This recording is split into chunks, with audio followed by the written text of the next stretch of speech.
AlGohar and a very warm welcome to the Daily Prelude Show with me, Reverend Steve Bell, and Sheikh Wajid, and a very warm welcome to Sheikh Tanveer.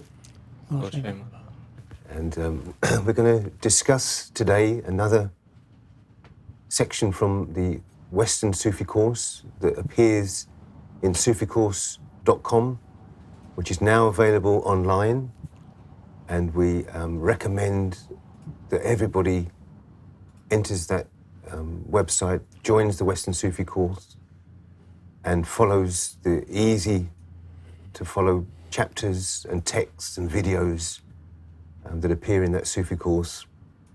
It really is very, very easy to follow. It's very, very clearly laid out, beautifully cut videos that you can enjoy at your own leisure. You can watch them back, and if there's bits you don't pick up, you can watch it again. And it's a fantastic tool for everybody to learn Sufism from the comfort of their own home, from their phones, from their TVs, from their laptops. I mean, it's just incredible that this is available to us now in this day and age. And just looking through some of these chapters, we could pick any of them out just to give you little tasters. But one in particular is the humanity and its roots. This whole chapter covering humanity and its roots. And we're going to look at lesson 2 in that chapter today. And that very, the headline, the very title of the purpose of creation. I mean, when we look at the age-old question, probably the biggest unanswered question in human history of the whole universe is the meaning of life. Still unanswered by all the top brains, the top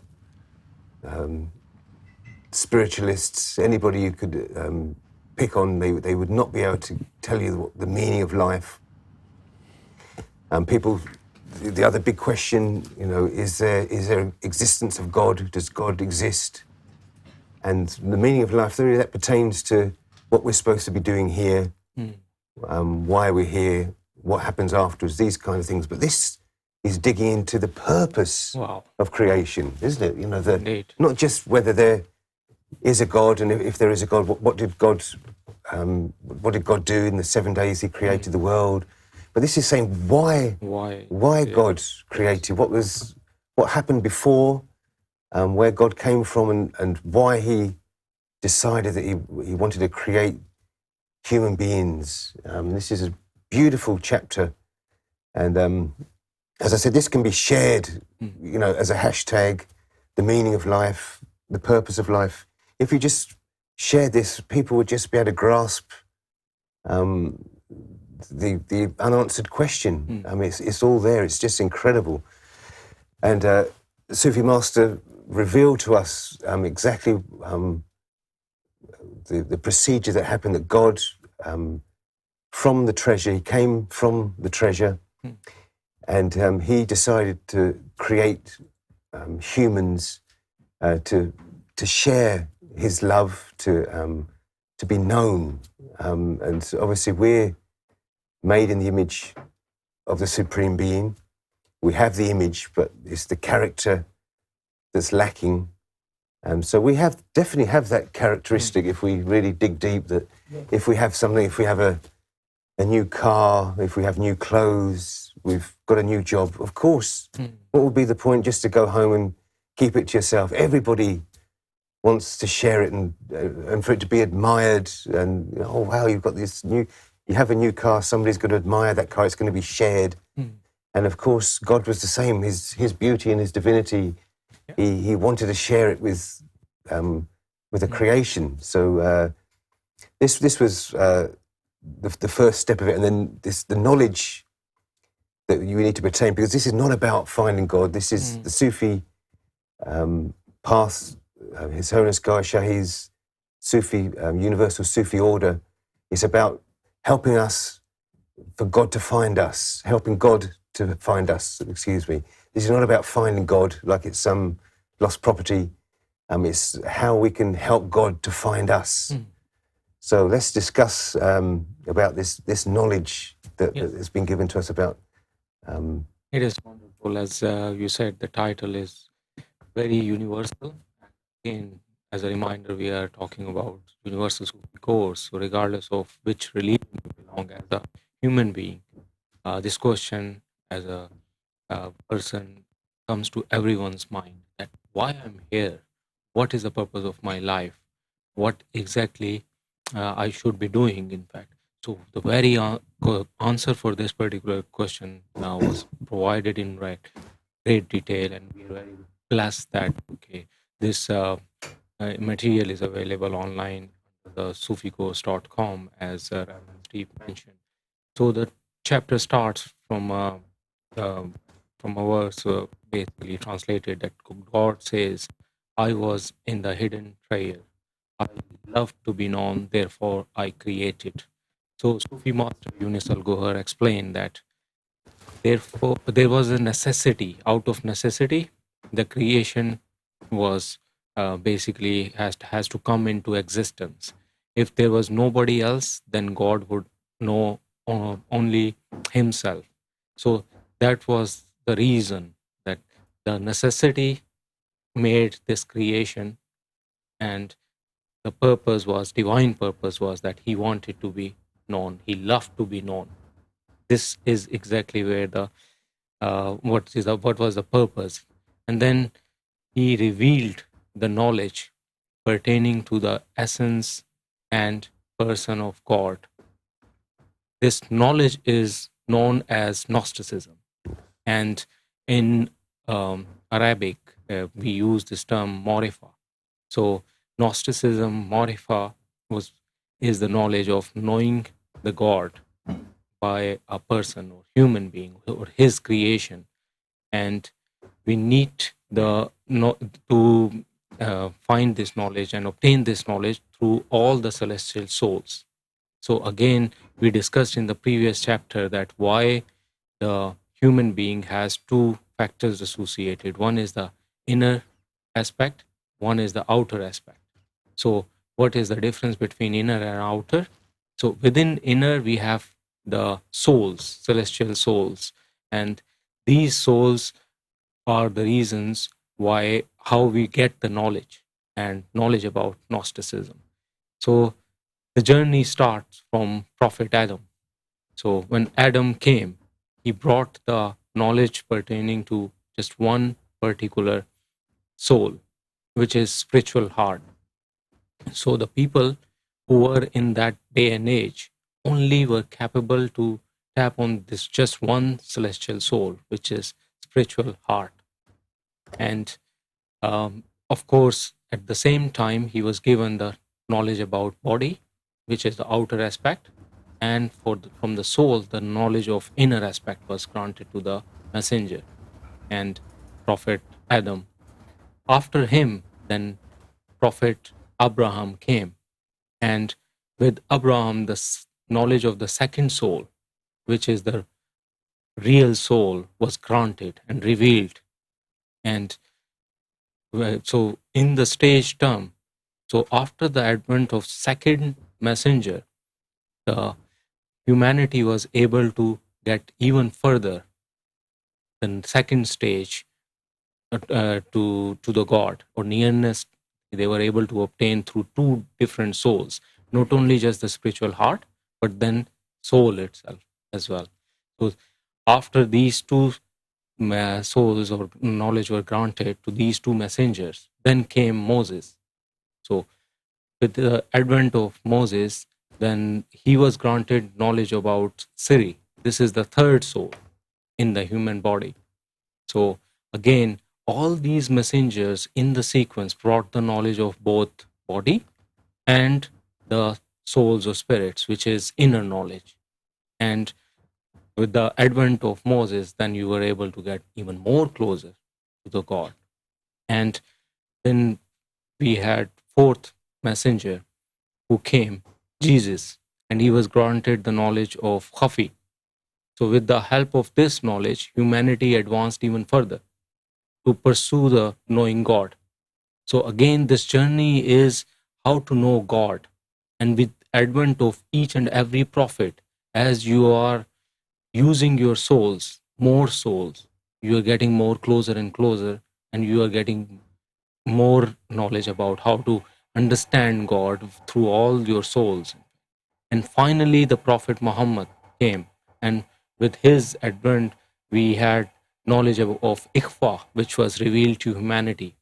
And at that stage, the God said then, today I have completed your religions. Right. So the important thing is all of these messengers, they brought the knowledge of each soul. And through this journey, all the souls, knowledge about all the souls were revealed on humanity.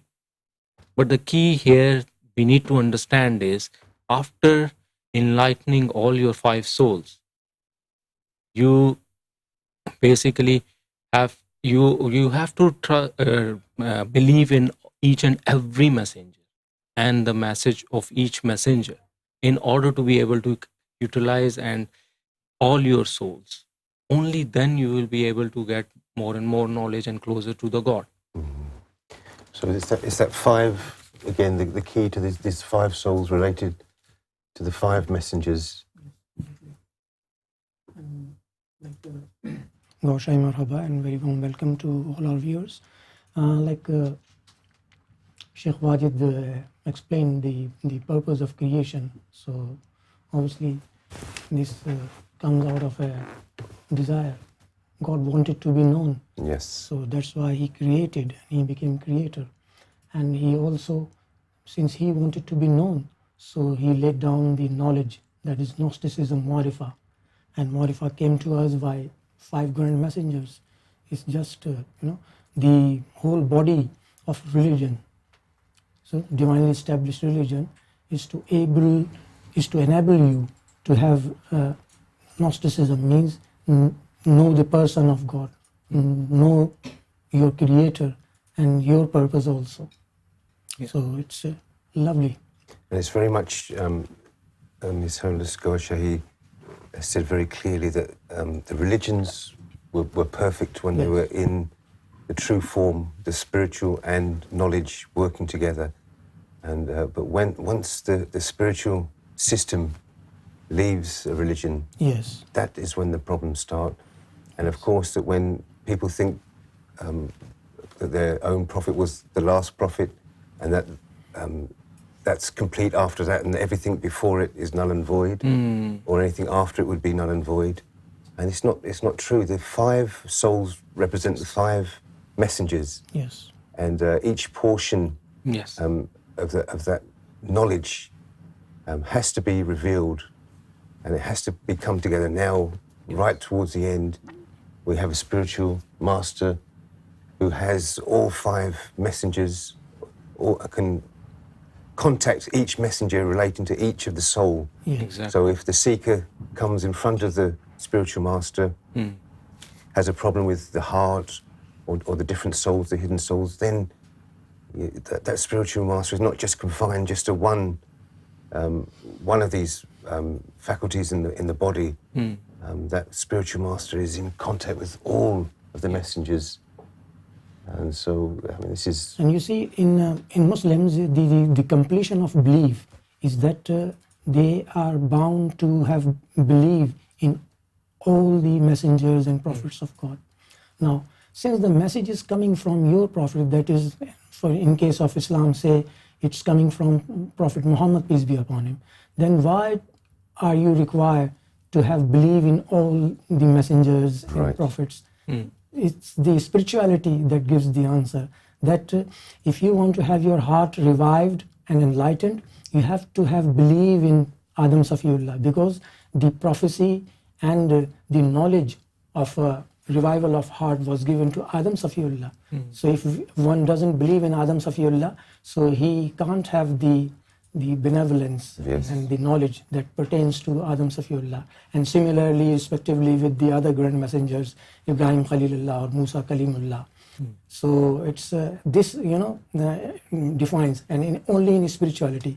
And as you said rightly, that it is the perfect spiritual master who is in contact with these 5 grand messengers, and thereby he is capable of enlightening your 5 souls that is lying in a human chest.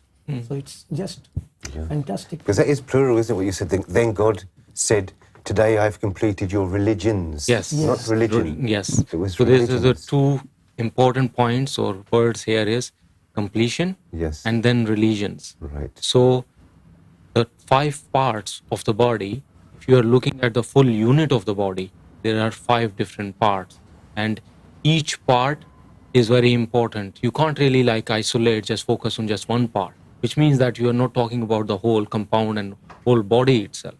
You need to take into account the whole unit, which is made up of 5 different parts, and there is no comparison that is happening here, right? So each part serves its own purpose, and the knowledge of each soul is granted to a respective messenger. And everyone has significance in it in order to reveal the knowledge about the full body. So that's why we need to understand this, and that's why I think Sheikh Tanveer just mentioned about it. One of the conditions for Muslims is not only to believe on the last prophet, Prophet Muhammad being the last messenger, but previous messengers, their holy scriptures, and the message that they were brought, the grand messengers. So that's a prerequisite and the condition.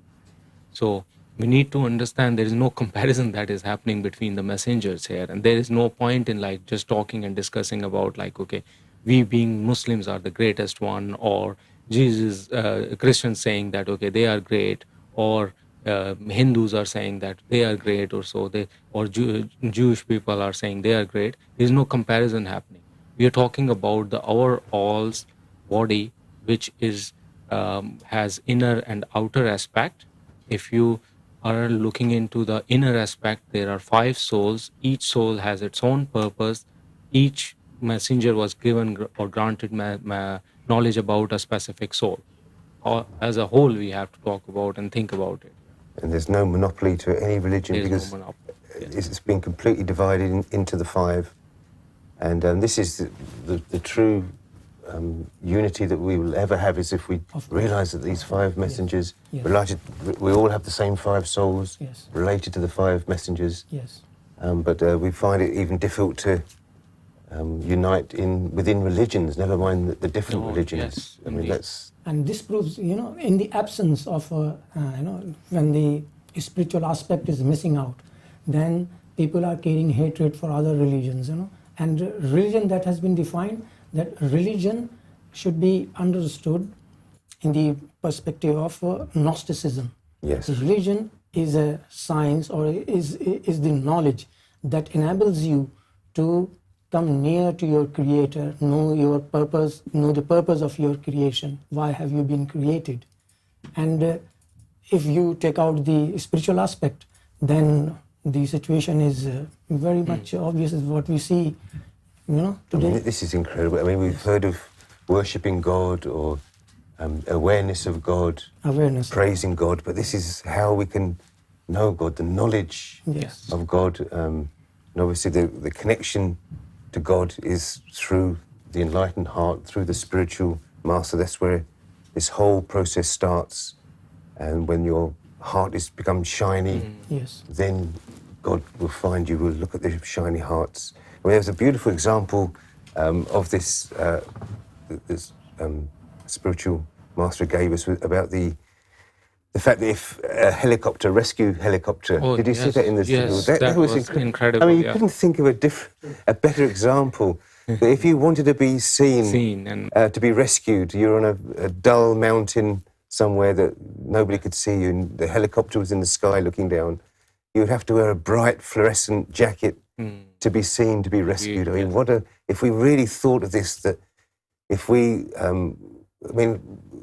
in reality, how are we going to find God? Who can have that ability to search in the upper realms? What normal folk would be able to do that? Search exactly which realm God is in and find God. No, we're to be found by God, and we've to shine our hearts, illuminate our hearts, and then we can be found by God. And then this takes us a step further about getting to know God, the Gnosticism. Or even maybe take an example of you go to a football match and there are this stadium full of like 50 or 60,000 people or spectators. What happens is people, in order to get attention from the camera, they come up with like all sort of funny and costumes, right? And to stand out, to stay prominent, so that the eye of the camera catches them on the TV or on the satellite, in fact, to be able to go live, in fact, in the broadcast. So it's the same thing as in like, okay, when someone, God or the angels are looking from up to down, they are going to concentrate on the way that they are known to, which is the divine light, divine energy, the aura that we were discussing previously, that is created when your heart activation starts, and then the energy, divine energy, goes across all the souls, or so the whole, or the aura is created around your body. That's what makes you prominent, in fact, and God is able to then identify out the shiny heart, and the and divine energy is gonna attraction from once that's how we will be identified. But then I think that this is the true knowledge about the purpose so far.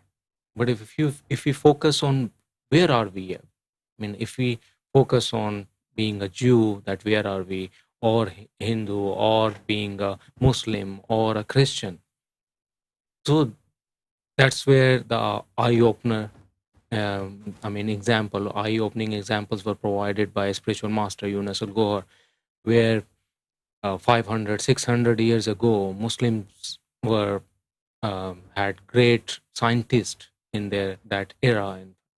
But now, if we just compare where are we, basically, as Muslims, because we just emphasized and focused on the physical aspect and physical knowledge, which was brought by Prophet Muhammad, and got stuck with that due to the religious clerics just focusing on just one part of it and getting the essence they forgot about, which is about the knowledge of the souls, the inner knowledge, which was revealed by Prophet Muhammad. The importance of it was completely ruled out, and all we are doing is pretty much just focusing on the physical and the worship about the body itself.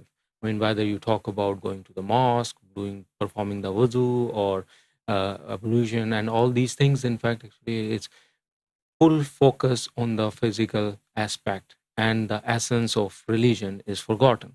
And that example or explanation applies to all religions pretty much, that day after day we are just focused by our priests and our religious clerics on just one side of the thing, and the second aspect of the knowledge is completely not transferred, not focused on it's not emphasized. But as you mentioned, that we are very lucky that, okay, the true knowledge is being basically reminded to us by spiritual master Younus AlGohar, and Sufi master is explaining that you need to find the spiritual master, Sufi master, heart activator first, and who is gonna just concentrate on this knowledge, and then only you will be able to focus on getting your spiritual heart and rest of the souls awakened. Yes. It's so important that we get this message out, that, I mean, if people really just accepted that truth, and Sufi Master's, the line at one of the end of these chapter, if you understand this, then promise yourself that you are not a Shiite, a Sunni, or a Wahhabi. Yeah. Be thankful that you are a follower of the beloved God. And if we all believe that we're all followers of God, this gentleman follows Jesus. He's a follower of Jesus. He's not a Christian, a Catholic, a Methodist, a Baptist. He's a follower of Jesus. He's a follower of Muhammad, and he's a follower of God as well. Exactly. He follows Moses and follows God, and there shouldn't be any breakup of the religions. We should just be following the five souls and the five messengers. And His Divine Eminence, Sarkar Gohar Shahi, has given, very logical and beautiful answer to this, that Muslim claims that he is superior, and Jews think that they are even better than them, and Christian think that no, they are the superior ones. But the superior is one who carries the love of God in his heart, who has now. And way Sayyidi Younus AlGohar, Sufi master, explained that let your souls, your heart and your soul, and the five souls in your chest, human chest, let them enlighten. When they get enlightened, they will automatically be respectful to their respective messenger. So a person who is carrying hatred, or who is being in a kind of superiority complex over other religion, so this proves the fact that this man is not enlightened. He has not attained the spiritual benevolence of the very prophet that he is claiming to be the follower. Yes. So, and once Sayyidi said that once your heart is enlightened and it has accumulated an ample amount of divine energy, so it will automatically be respectful. It will turn respectful towards those who are enlightened, mighty personalities. Yes. So it's very important. And one more thing where a Sufi master reminded us, or he quoted that's why in Quran as well, God said in chapter 3, 103, says that hold fast to my rope and do not divide into sects. Yeah. So as you said that, okay, as Muslims within the same religion, we just, tons of sects are there, and every sect is just claiming that they are better than the other one, and the other sect is not on the right path. And what are we doing there? I mean, we've forgotten the meaning and the instructions, commandments, even in Quran. No, we're just reading the Quran every day without even just understanding the true meaning of it. So I'm sure that, okay, even in Judaism as well, there are like people talk about Kabbalah, but they don't know the real meaning of, like, okay, it's a bookish knowledge where the focus is. It's not about practical aspect of like how to apply it on their life or on themselves. The same here as well. We're just reading the Quran without knowing the meaning or trying to understand the meaning of it, and just keep discussing and talking about within the same religion about sects. Why we are not calling ourselves Ummah? That's how Prophet Muhammad instructed and called the disciples. All of us belong to the same Ummah, and we are Ummah of Prophet Muhammad. That should be our focus. I mean, there are tons of different sects who are out there. Currently, they're saying, okay, we want Muslims to return back to the day and age of Prophet Muhammad. But at that day, Sufi Master explained that, okay, during that day and age, Prophet Muhammad himself was just focusing and saying that, okay, we are Ummah and of the same Prophet, Prophet Muhammad. So why you have forgotten all that? You focused on calling yourself a sect, and you are comparing others and with your sect, and saying they are not on the right path, and you are on the right path, and you want to go back to the day and age of Prophet Muhammad. But if your focus should be then, okay, that at that day and age, the golden rule was that we are Ummah of Prophet Muhammad. That's a beautiful topic, the creation and the purpose of it. I mean, it's why God came from the hidden treasure. I was in the hidden treasure. I love to be known, therefore I created. And in that sequence of relating to the 5 souls that we were given, 5 messengers were brought with the knowledge of each 5 soul, and that we should respect each messenger that came and respect the knowledge that each one gave. And not one of these messengers had the monopoly. It was shared equally between the 5. yes. And then once, now the completed 5 souls, we have a divine spiritual master that can enlighten those souls and now take us the step further.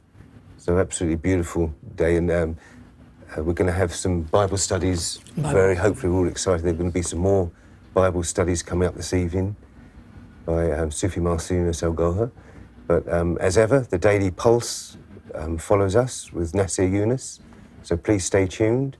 And thanks for joining us, and we'll see you tomorrow evening. Thank you. Thank you. God Hafiz. God Hafiz. मेरी जानिब भी हो एक निगाहे करम ए शफीउल वरा खातमुल अंबिया ए शफीउल वरा खातमुल अंबिया आप नूरे अज़ल आप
Assalamu alaikum, Gorshay Marhaba, and welcome to the Daily Pulse on ALRA TV.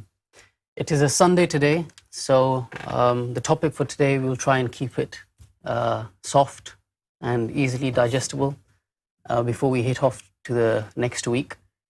And first of all, I'd like to address all our folks in the subcontinent, and so I'll start a little bit in Urdu again.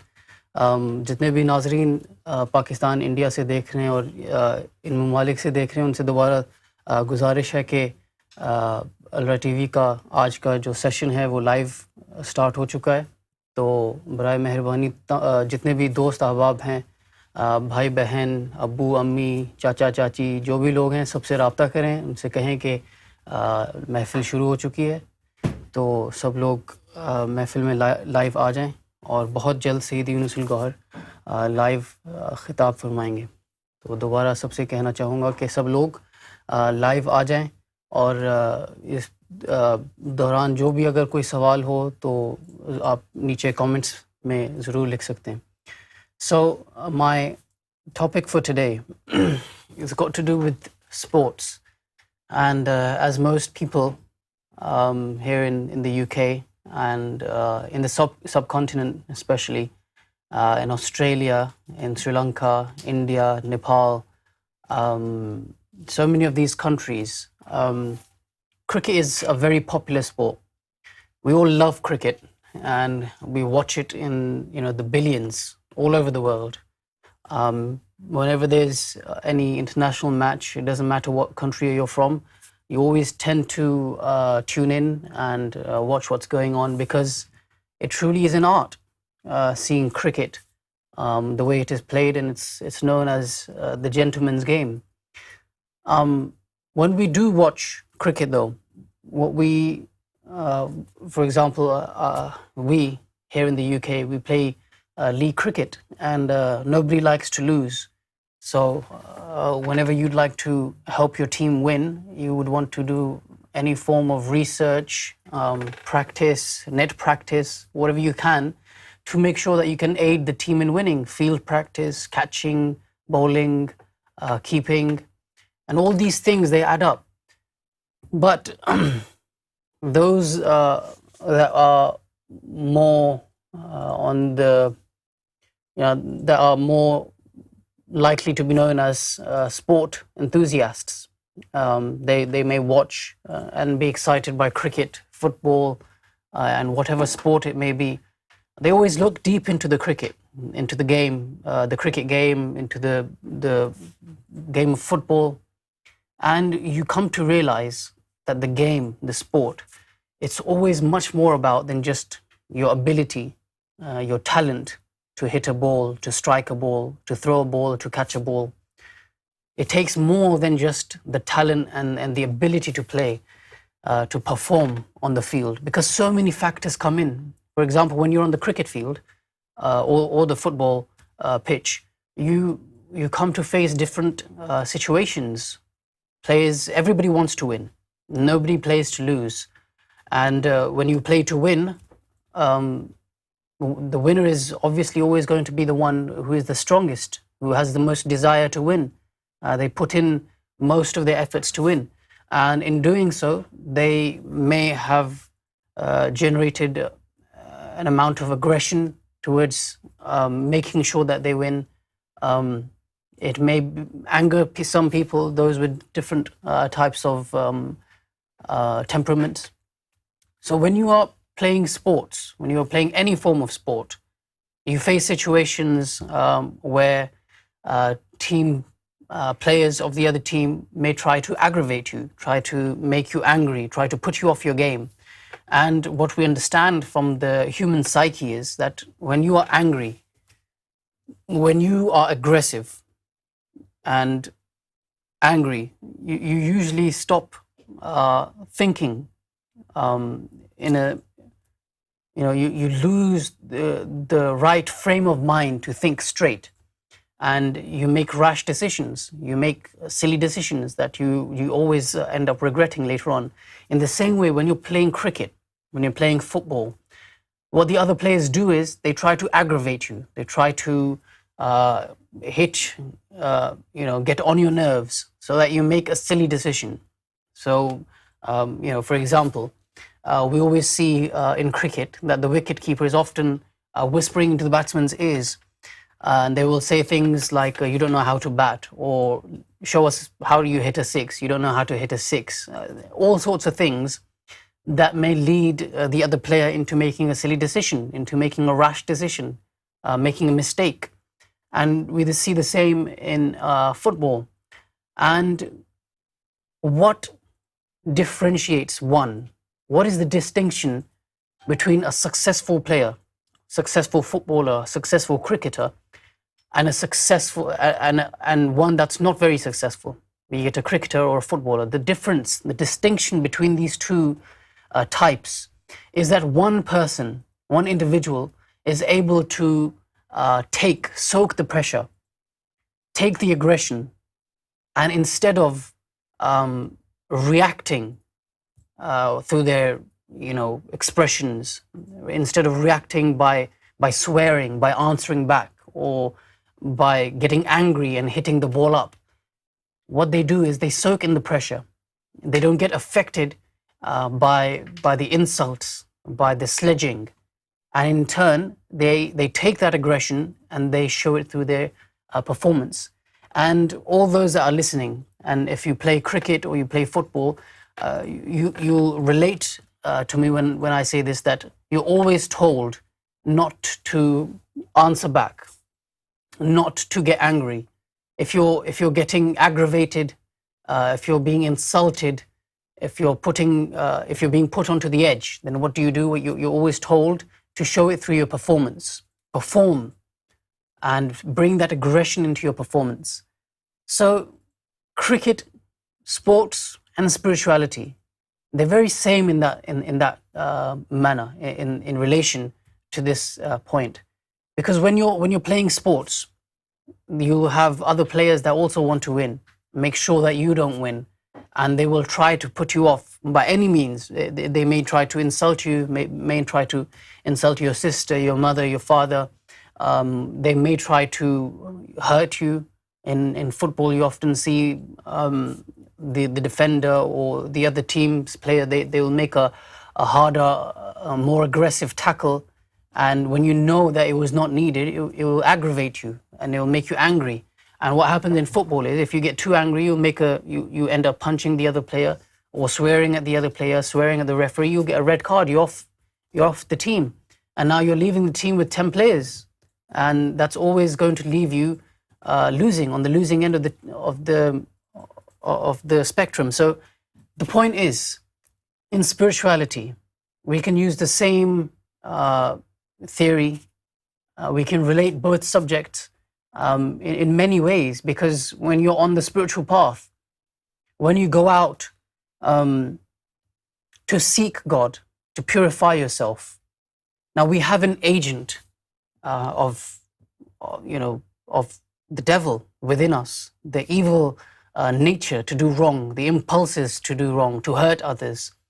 Now when we set out onto the spiritual path, immediately the devil, or whatever you want to call it, the negative energy is alerted, and they don't want you to be successful in kicking out the devil from within you, in reaching God, in attaining God's love.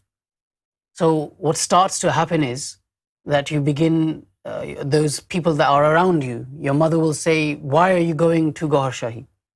They will start saying, why are you going and doing zikr? You should go to the mosque. And you'll notice that those people that are in the mosque, those people that pray 5 times a day, they will give their zakat, their charity, they will fast.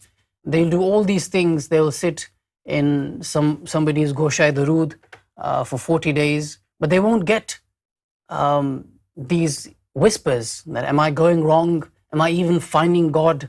Am I even being delivered what I am going out to do? Am I receiving anything from the efforts that I'm doing, from the time of my life that I'm putting into all of these different things? You won't get these thoughts, because the devil is sitting in the corner and he's just laughing at you, that you are bowing down 5 times a day. The Prophet said that all your salat, all your prayers are futile if and unless you have the presence of the spiritual heart. So the devil knows this, that your heart is not awakened, your spiritual heart isn't there to take your prayers, to deliver your prayers to God. So it doesn't matter whether you sit there and pray 5 times a day or 5,000 times a day. The devil will not say anything. In fact, you will get these thoughts that I am on the deen. I'm a religious person. I should go to the church, to the synagogue. I should go to the mosque and I should give alms to the poor people. But you will not realize that this is not the religion. This is not the purpose of the religion. The purpose of the religion is to connect one with God. So when you set out onto the spiritual path, onto the path of spirituality, Gnosticism, Sufism, onto the path of Kabbalah, the actual spiritual path, not what we assume to be spirituality today in the name of Sufism and Gnosticism and the Kabbalistic theories of the religion. The actual spiritual path, when you set out on such a path, then that's when you begin to have evil whispers from inside you. Am I actually, why am I listening to a guy? Why am I listening to somebody else? I should be going out and going into the discos, I should be doing this and that. I was better off praying 5 times a day. I'm not earning enough money anymore. I'm not serving my mother and father. Then you remember the rights of your parents. Then you remember the rights of your children, of your siblings. But before that, when you were out and about, going into the bar, wasting away your money, when you were in the mosque and spending your entire day there because the local imam said it, the local sheikh tariqat said it, you don't get these thoughts then. That what about my parents? They don't have anything to eat. What about my children? They don't have anything to eat, no one to bring them up. You won't get these thoughts then. But as soon as you get onto the path of spirituality, you'll have all sorts of people. They'll come out. They'll say, what are you doing? You're better off in the mosque. Why are you reciting God's name like this? This is what the kuffar do. Why are you not growing long enough beard? Why are you not drinking water from your right hand? They'll bring about all these points. You're a kafir, you're a munafiq, you're a murtid. You've started following Gohar Shahi. They'll start raising all these things against you. You'll see a whole mob of people. Even your own family will turn against you. But the key is not to be aggravated, or not to be affected by all this abuse from all around you. What is the best thing to do? What is the best thing, the next step? The next step should be, well, when you see, and Prophet Muhammad said this, and you'll find this in the pattern of every single saint, doesn't matter what religion they come from, you'll find that whenever somebody set off on the spiritual path, then it was like all hell broke loose. Their family turns against them, their friends turn against them, the community and everybody that they cared about will turn against them. Everything that they do in life, when we live in a society, everything that we do is to be seen by others. When I'm playing sports, I want my friends to know that I've played really well. I want them to talk about it. That, Nasir is going about playing cricket and he scored a century today, or he took 5 catches today. Or if I'm going to the mosque, I will make sure that all of my friends know that I've read all 5 of my prayers today. I even did the additional prayers. I even made sure that I gave alms to the needy ones outside, so that I have praise. Everybody praises me. But I will not get anybody looking down upon me at that time. Nobody will say that you're doing anything wrong. They are in a world of darkness and they want to see you doing the same. But as soon as you set off and bring a difference between you and what everybody else was doing, now you're on the spiritual path. You're beginning to generate divine energy. And the devil will not want for you to become purified. He has a hold over you since the day that you were born. Every human being is born with the presence of the devil within them. So you have this bond, this connection with the devil. So when you find this path of spirituality, the devil will obviously not want to part ways. That you've grown up together, you have such a strong bond. So they'll make sure that you have these evil whispers within you.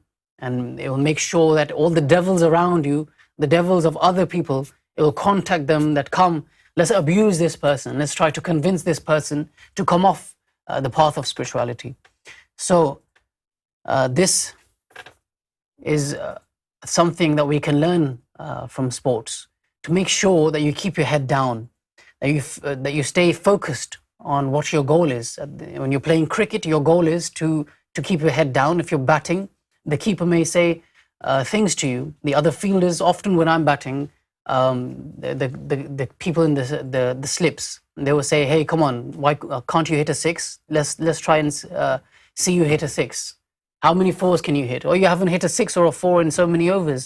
Now the thing is, you keep standing, you keep your head down. You don't say, "Okay, you want to see me hit a six? The next ball, the next delivery will be a bouncer. You're just going to swing and you're going to hit the roof, or you're going to get caught." So you keep your head down, you keep focused, because if you don't get out, then you've got another 50 overs to play, another 45 overs to play, another 40 overs to play. And once you find your flow, once you find your form, the balls that you may have missed, that you may have not made runs on, 30 or 40 or 50, maybe you'll make those 50 runs in 10 balls. So it's all about staying grounded, staying focused. And you find that once you start ignoring the impulses from within you to do wrong, to hear wrong, once you start ignoring those that are trying to put you off the path of spirituality, and you stay focused, you have an aim in your life, in what you want to achieve, then you find that soon enough you'll have crossed this period of being maligned, of being abused by yourself, by the voice inside you, and by those that are around you, because you'll no longer be affected. You'll find that your path begins to ease. The lower self begins to weaken, the higher self begins to rise. Those that are around you, their negative attributes, their negative attitudes towards you, they don't seem to affect you anymore. And it was in regards to the end times that God said in the Quran, in the Holy Quran, that in the last times, in the end times, I shall come. When you have forgotten, when you have deviated, all of you, when all these religions and their people have deviated from their religions, then I shall come down with my own people, my own nation, and I shall love them and they shall love me. This is the religion of God. This is the nation of God. And I shall love them and they shall love me. And then God goes on to say that when people shall be abusive towards them, then their characters will be as such that they will not be affected. You know, they'll go about doing zikr, they'll go about propagating this mission, they'll go about saying that the image of Imam Mahdi, the awaited one, is on the moon, and people will ridicule them, but they will not be affected. They will keep the flag of love high in the air. They will not be affected, they will laugh it off. So this is what we get to learn from having some awareness on the spirit of the game, of how sports, how cricket is played, how football is played, how any sport that you can pick up, it's all got the same thing. You may have the skill, the ability, but the difference between a successful player and one that's not so successful is the distinction between one player that is able to use the pressure, use the abuse, use the torment that one may face, and channel it into their performance, channel the aggression into their performance. So this is the difference. This is something that we can learn from cricket, from being a sporty person. So those that have played cricket or any form of sport, they'll be able to relate.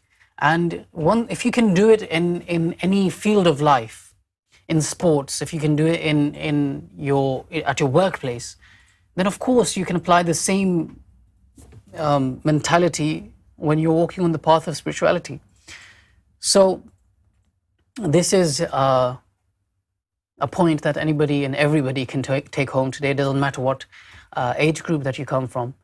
And going forward, I'd like to ask if anybody has any questions in regards to anything that you hear on ALRA TV, in regards to how to promote this mission, how to make sure that this message is heard by as many people in the world as we can manage to deliver it to. So if anybody has any question, you're more than welcome to write it down in the comment section below. And I'll repeat that in Urdu. اگر کسی کے پاس کوئی بھی کسی بھی طرح کا سوال ہو مشن سے متعلقہ یا محفل میں جو بات ہوتی ہے اس سے متعلق تو آپ کر سکتے ہیں ابھی اسی وقت محفل میں. اس کے علاوہ جو فیس بک کے اوپر یونیورسل صوفی آرڈر کا پیج بنایا ہے وہ بھی سب لوگوں کو چاہیے کہ اس کو فالو کریں. آپ ٹویٹر کے اوپر، فیس بک کے اوپر، انسٹاگرام کے اوپر اس پیج کو فالو کر سکتے ہیں. Simply called the Universal Sufi order.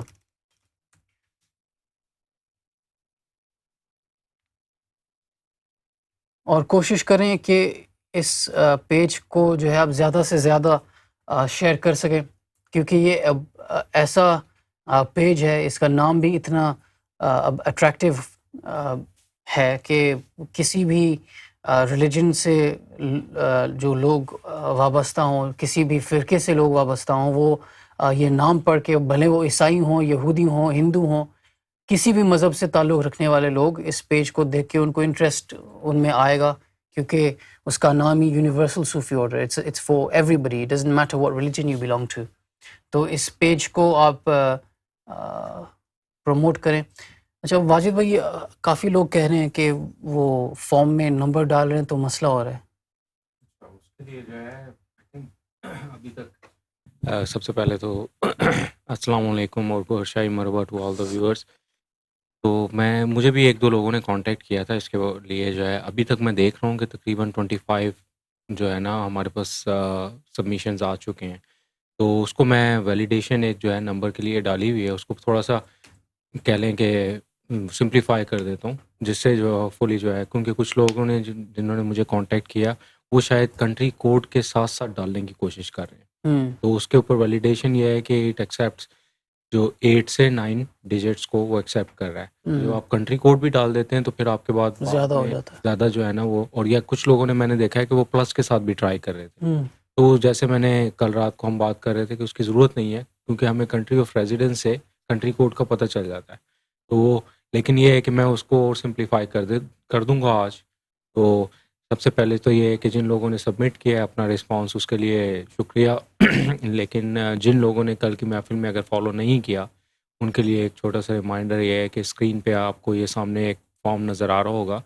یہ ممبر سروے جو ہے ہم نے رول آؤٹ کیا ہے کل سے جو ہے، اور اس کا ہمارا ارادہ یہ ہے کہ ہم اس کو 4-5 دن مزید جو ہے یعنی ایک ہفتے تک رکھیں گے اویلیبل، تاکہ لوگ جو ہیں جو کہ کنٹریبیوٹ کرنا چاہتے ہیں مشن میں، جو کسی بھی حوالے سے اپنی سکلز کے ساتھ، جن کے پاس کچھ سکلز جو ہے ابھی سے اویلیبل ہیں یا جو ان کے اوپر کام کر رہے ہیں اور ان کو فردر امپروو کر رہے ہیں یا کرنا چاہتے ہیں، اور اس پہ پیشن کے ساتھ جو ہے اپنا وہ ڈیڈیکیٹلی کمیٹیڈ ہیں اس کے اوپر جو ہے. تو اس فارم کو جو ہے جو زیادہ تر فیلڈ جو اسٹار کے ساتھ نظر آ رہی ہیں وہ مینڈیٹری فیلڈز ہیں، وہ آپ فل کر دیں. جن کے لیے کو بھی نمبر کا پرابلم آیا ہے اس کو میں آج سمپلیفائی کر دوں گا ابھی ایک مزید گھنٹے 2 میں. تو آپ پھر دوبارہ سے ٹرائی کر سکتے ہیں، اور آپ کو اگر پھر بھی پرابلم ہوتا ہے تو نمبر جو ہے وہ اس کے اوپر جو ہے میرا نمبر بھی آ رہا ہے اسکرین کے اوپر جو ہے، اس پہ آپ مجھ سے بھی کانٹیکٹ کر سکتے ہیں. وہ آپ ریبن پر دیکھیں یا باٹم پہ، تو وہاں پر نمبر بھی آپ کو نظر آ رہا ہوگا. تو جتنے بھی ویورز ہیں، یعنی کہ جس طرح ہم نے کل کہا تھا، اس کا مقصد یہی ہے کہ ہم اس پورے انالیسس کے بعد جو بھی انٹرسٹ اور جو بھی تھیمز بنیں گی اس حساب سے گروپس بنائیں گے، اور اس میں آگے جو ہے مزید جو ہے جو لوگ لیڈ کر سکیں گے اور ان کی اسٹریٹجی جس طرح سے ڈیزائن کر سکیں گے ہم، وہ اس پہ مزید کام ہوگا. تو لیکن امپورٹنٹ چیز یہ ہے کہ آپ اس کو آنیسٹلی جو ہے رسپانسز اپنے سبمٹ کریں.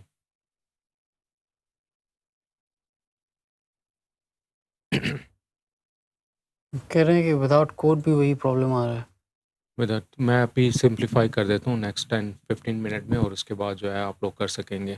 میں اس کی ویلیڈیشن جو ہے وہ ریموو کر دیتا ہوں، یعنی تاکہ اٹ بیکمز مچ ایزیئر. ٹھیک ہے، یعنی کہ نمبرس کی آپ کو مینڈیٹری ہوگی فیلڈ، لیکن آپ کسی بھی فارمیٹ میں وتھ یا وداؤٹ کنٹری کوڈ جو ہے ڈال سکیں گے. اور ایک آئی ڈی ہے کیم قریشی، یہ کہہ رہے ہیں کہ سندھی لینگویج کا آپشن نہیں ہے. جی، تو اس میں ہم نے لینگویج کا جو آپشنز ہیں اس کے اندر میں ایک ادر کا آپشن بھی ایڈ کر دیتا ہوں. ٹھیک ہے، تو اس کا مقصد یہی ہے کہ اگر کوئی آپشن نہیں ہے لکھا ہوا تو وہ آپ اس کو ادر کو سلیکٹ کر سکتے ہیں، ورنہ جو ہے میں آپ نے جس طرح سندھی بتایا ہے تو سندھی کو ایز اے آپشن ایڈ کر دیتا ہوں. تو اس طرح سے جو بھی اگر مزید آپ کے پاس فیڈ بیک ہے وہ آپ پرووائڈ کر سکتے ہیں. تو سندھی لینگویج میں ایڈ کر دیتا ہوں اور فون نمبر جو ہے نا اس کا ویلیڈیشن بھی وہ سمپلیفائی کر دیتا ہوں. نیکسٹ 5-10 منٹ بعد آپ ٹرائی کیجیے گا تو وہ اویلیبل ہوگا آپ.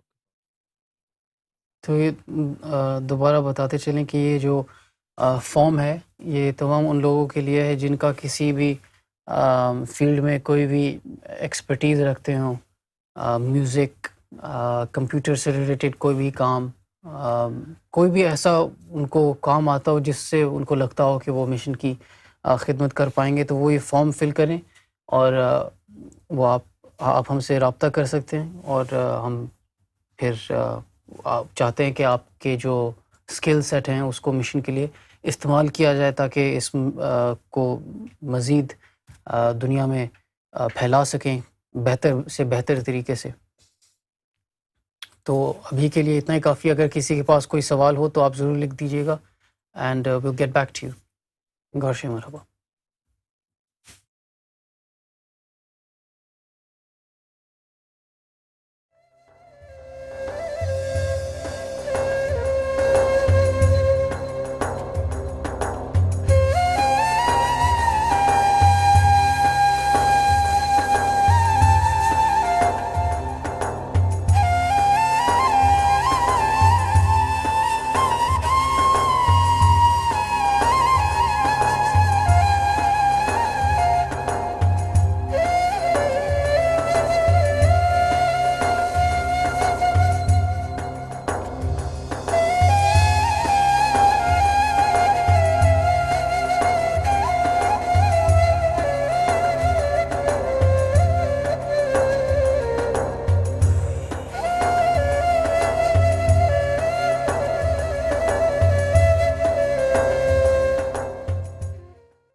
دین الہی کو ہر مذہب تسلیم کرتا ہے.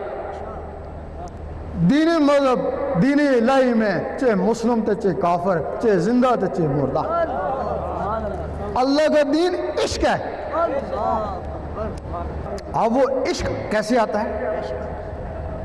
لوگ کہتے ہیں کہ جب تک محبت عشق نہیں ایمان مکمل نہیں. دوائی کا پتہ بتاتے ہیں نا، دوائی دیتے تو نہیں ہے نا. اب وہ عشق کیسے آتا ہے؟ جب ہر وقت اللہ اللہ دل میں اللہ اللہ شروع ہو جاتی ہے. یہ دل کی دھڑکنیں اللہ اللہ پکارنا شروع کر دیتی ہیں. کوئی بھی چیز دل میں بس جائے اس سے محبت ہو جاتی ہے نا. جب اللہ دل میں آ گیا تو اللہ سے محبت ہو گئی نا. محبت کی نہیں جاتی، محبت ہو جاتی ہے. یہ جو کہتے ہیں ہم کو محبت ہے وہ مکار ہیں. محبت کا تعلق زبان سے نہیں، محبت کا تعلق دل سے. جب اس کے دل میں اللہ کی محبت پیدا ہو جاتی ہے تو اللہ کسی کا احسان لیتا نہیں ہے. اس کے لیے 1 روپیہ 10 کرو خرچ کرو 10 روپے لوٹاتا ہے. ایک نیکی کرو 10 نیکیوں کو ثواب دیتا ہے. تھوڑی سی محبت کرو 10 گنا زیادہ محبت کرتا ہے نا. اور جس سے اللہ محبت کرتا ہے اس کو ایک دن وہ دیکھتا ہے، سرسری نظر سے نہیں دیکھتا ہے، بڑے پیار سے دیکھتا ہے. اور جس دن اللہ نے اس کو پیار سے دیکھ لیا پھر محبت گئی، پھر عشق آ گیا، پھر میں تیرا اور تو میرا. اندر آئے تو بات بنے نا. یہ اندر آتا کیسے ہے؟ اس کے کچھ طریقے ہیں نا. جو بھی اللہ کا شوقین ہو اللہ کو اندر لانے کا، اللہ تو کہتا ہے طالب بے آ جلدی آ جلدی آ، لیکن تیرے پاس طریقہ ہونا تو. جب دل کی دھڑکنوں سے اللہ نہ شروع ہو جائے تو وہ ذکر قلبی ہے نا. جس دن تمہارے دل کی دھڑکنیں اللہ اللہ پکاریں، آج تمہارا طریقت میں پہلا قدم ہے، آج تمہاری منزل جاری ہو گئی. کچھ لوگ جن کی دل کی دھڑکنیں ہیں وہ تو اس کے ساتھ اللہ اللہ ملا لیں گے. تو جن کی دھڑکنیں خاموش ہوگی وہ کیا کریں؟ ایک اور آسان طریقہ ہے, یہ اللہ کی ضربیں لگائیں. گھنٹہ 1.5 گھنٹہ جب اللہ کی ضربیں لگائیں گے وہ دل کی دھڑکنیں ابھریں گی, وہ دھڑکن کے ساتھ اللہ ملائیں. اب اس کی اجازت بھی ہوتی ہے. اجازت کیا ہوتی ہے؟ آپ یہاں تہجد پڑھتے رہیں, کام تو بڑا اچھا کر رہے ہیں, لیکن شیطان ایک کونے پہ کھڑا ہنستا رہتا ہے, وہ تھکتا رہے, تیرا دل تو میرے ہاتھ میں ہے نا. جب کوئی شخص اس دل میں اللہ کو بسانے کی کوشش کرتا ہے, شیطان کے پاس جنات کی ہندو فوج ہے, حکم دیتا ہے جاؤ اس کو برباد کر, تباہ کر, کچھ بھی کر, یہ اللہ اس کے اندر نہ جائے, ورنہ یہ ساری عمر کے لیے ہمارے ہاتھوں سے گیا. کوئی لوگ ہیں جو اللہ اللہ کرتے ہیں, ان کے دلوں پہ اللہ نقش ہو جاتا ہے. قرآن مجید فرماتا ہے کہ کچھ لوگ ایسے ہیں جن کے دلوں پہ ایمان لکھ دیا, وہی اللہ نقش ہو گیا, وہ ایمان ہو گیا. اگر تم دیکھتے ہو کہ واقعی تمہارے پر اللہ کا کرم ہے تو اس کے ذکر میں لگے جاؤ. 2 4 5 6 دن میں اندر سے اللہ اللہ شروع ہو گئی تو اس کا کرم ہو گیا. فَاسْكُرُونِي أَذْكُرْكُمْ, تو مجھے یاد کر میں تجھے یاد کرتا ہوں. اگر کوشش کے باوجود اللہ اللہ نہیں ہوتا ہے تو پھر اس کا کوئی کرم نہیں. اگر کرم ہوتا تو تم کو اپنے نام لیواؤں میں لیتا. اب اس کے لیے کوئی بیعت نذرانہ نہیں ہے, جو طریقہ بتایا اس پہ عمل کریں, اجازت لیں. اگر اللہ اللہ شروع ہو گئی تو دعا دے دینا, اگر نہ شروع ہوگی تو تمہارا کیا بگڑا, جیسے ہے ویسے تو رہو گے نا. جو 5 7 دن اللہ اللہ کرو گے اس کا ثواب تو مل جائے گا نا. اگر تیرے اندر اللہ اللہ شروع ہو گئی تو اللہ اللہ تیرے عمل سے نہیں ہوگی, تیرے کسب سے نہیں ہوگی, اللہ کے کرم سے ہوگی. جب تیرے اندر اللہ اللہ شروع ہو گئی تو گارنٹی تو ہو ہی گئی نا. حج قبول ہوتا ہے, اس کے گناہ معاف ہوتے ہیں, لیکن اگر کسی کا قلب اللہ اللہ پہ چل پڑے تو اس کے سارے پچھلے گناہ معاف ہو جاتے ہیں. یہ عمل سے کسب سے نہیں ہوتا, یہ اللہ کی رضا سے ہوتا ہے. اس کے لیے ذکر لیں اور اپنی قسمت آزمائیں.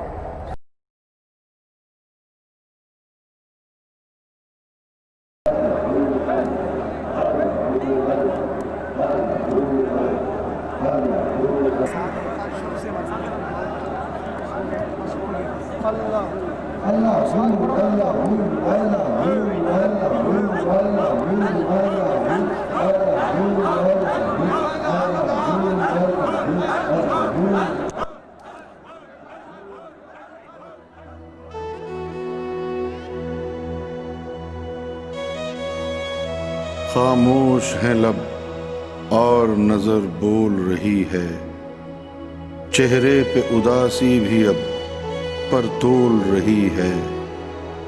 یہ کیسی محبت ہے کہ وحشت بھی خفا ہے, ویرانی عنواں کی زباں کھول رہی ہے. اب کچھ تو مداوا ہو اس آشفتہ سری کا, بیداد رسی حالت جاں جھول رہی ہے. کہنے کو بہت کچھ ہے تو کیوں کر وہ بیاں ہو جو راز میرے دل کی زباں کھول رہی ہے. ہم جانتے ہیں ان کو بھی اشکوں کی خبر ہے, آنکھوں کی نمی درد گوہر تول رہی ہے. اشکوں کی زباں ٹھہری جو مایوب تو یونس, اب حالت دل کی زبان بول رہی ہے.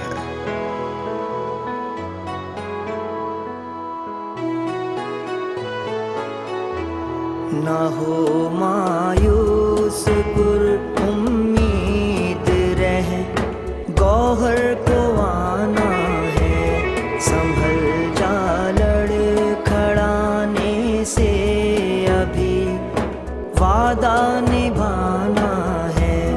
نہ ہو مایوس پر امید رہ, گوہر کو آنا ہے سنبھل جا, لڑکھڑانے سے ابھی وعدہ نبھانا ہے. نہ ہو مایوس.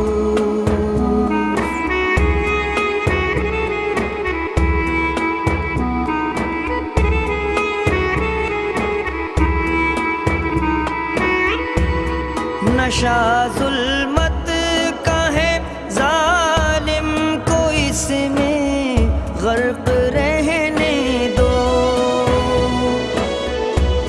نشہ ظلمت کا ہے ظالم کو اس میں غرق رہنے دو، ہمیں بیدار دل میں شمعِ گوہر جلانا ہے، ہمیں بیدار دل میں شمعِ گوہر جلانا ہے، نہ ہو مایوس پر امید رہ گوہر کو آنا ہے۔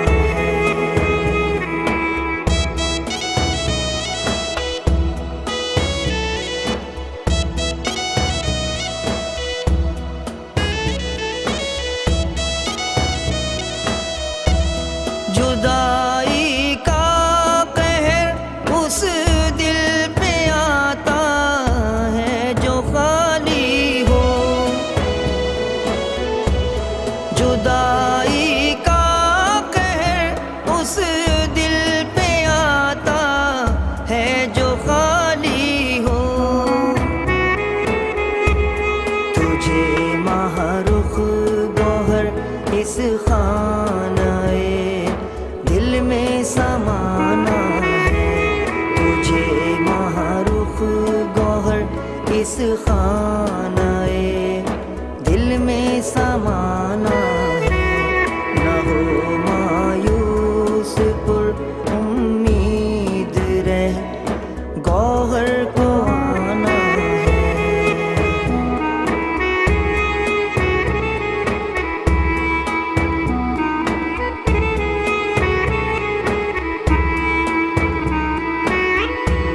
ہجر میں جلوائے گوہر سہارا دل کو دیتا ہے، ہجر میں جلوائے گوہر سہارا دل کو دیتا ہے، اسی جلوائے گوہر کو ہمیں دل میں بسانا ہے، اسی جلوائے گوہر کو ہمیں دل میں بسانا ہے، نہ ہو مایوس پر امید رہ گوہر کو آنا ہے، گوہر کو آنا ہے، گوہر کو آنا ہے۔ دل گوہر سے جو پیوستہ ہے وہ دل نشیمن ہے، دل گوہر سے جو پیوستہ ہے وہ دل نشیمن ہے، اسی دل پر سمجھ رکھو گوہر کا آشیانہ ہے، اسی دل پر سمجھ رکھو گوہر کا آشیانہ ہے، نہ ہو مایوس پر امید رہ گوہر کو آنا ہے۔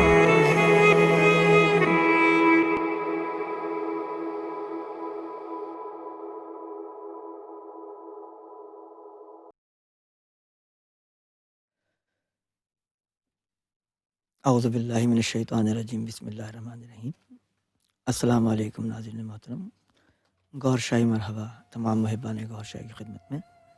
ناظرین محترم، آپ ملاحظہ فرما رہے ہیں الرا ٹی وی کی خصوصی نشریات لندن یو کے سے براہ راست، اس میں خصوصی طور پر نمائندہ گوہر شاہی سیدی یونس الگوہر جلوہ افروز ہوتے ہیں، آپ کے سوالات کے جوابات عنایت فرماتے ہیں اور تصوف پر مبنی تعلیمات سے ہم کو روشناس فرماتے ہیں۔ کچھ دیر بعد نمائندہ گوہر شاہی سیدی یونس الگوہر جلوہ افروز ہونے والے ہیں۔ آپ اپنا کوئی بھی سوال الرا ٹی وی کی ٹیم کو بھیج سکتے ہیں اور آپ کو اسی محفل میں اس کا جواب بھی عنایت کیا جائے گا۔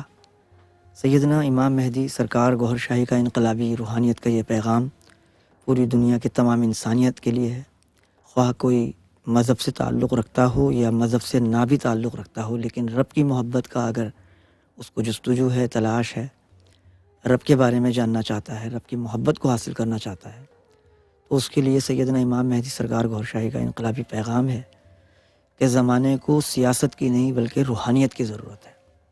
اسی طرح سیدنا امام مہدی سرکار گوہر شاہی نے ارشاد فرمایا کہ اللہ کی پہچان اور رسائی کے لیے روحانیت سیکھو، خواہ تمہارا تعلق کسی بھی مذہب سے ہو۔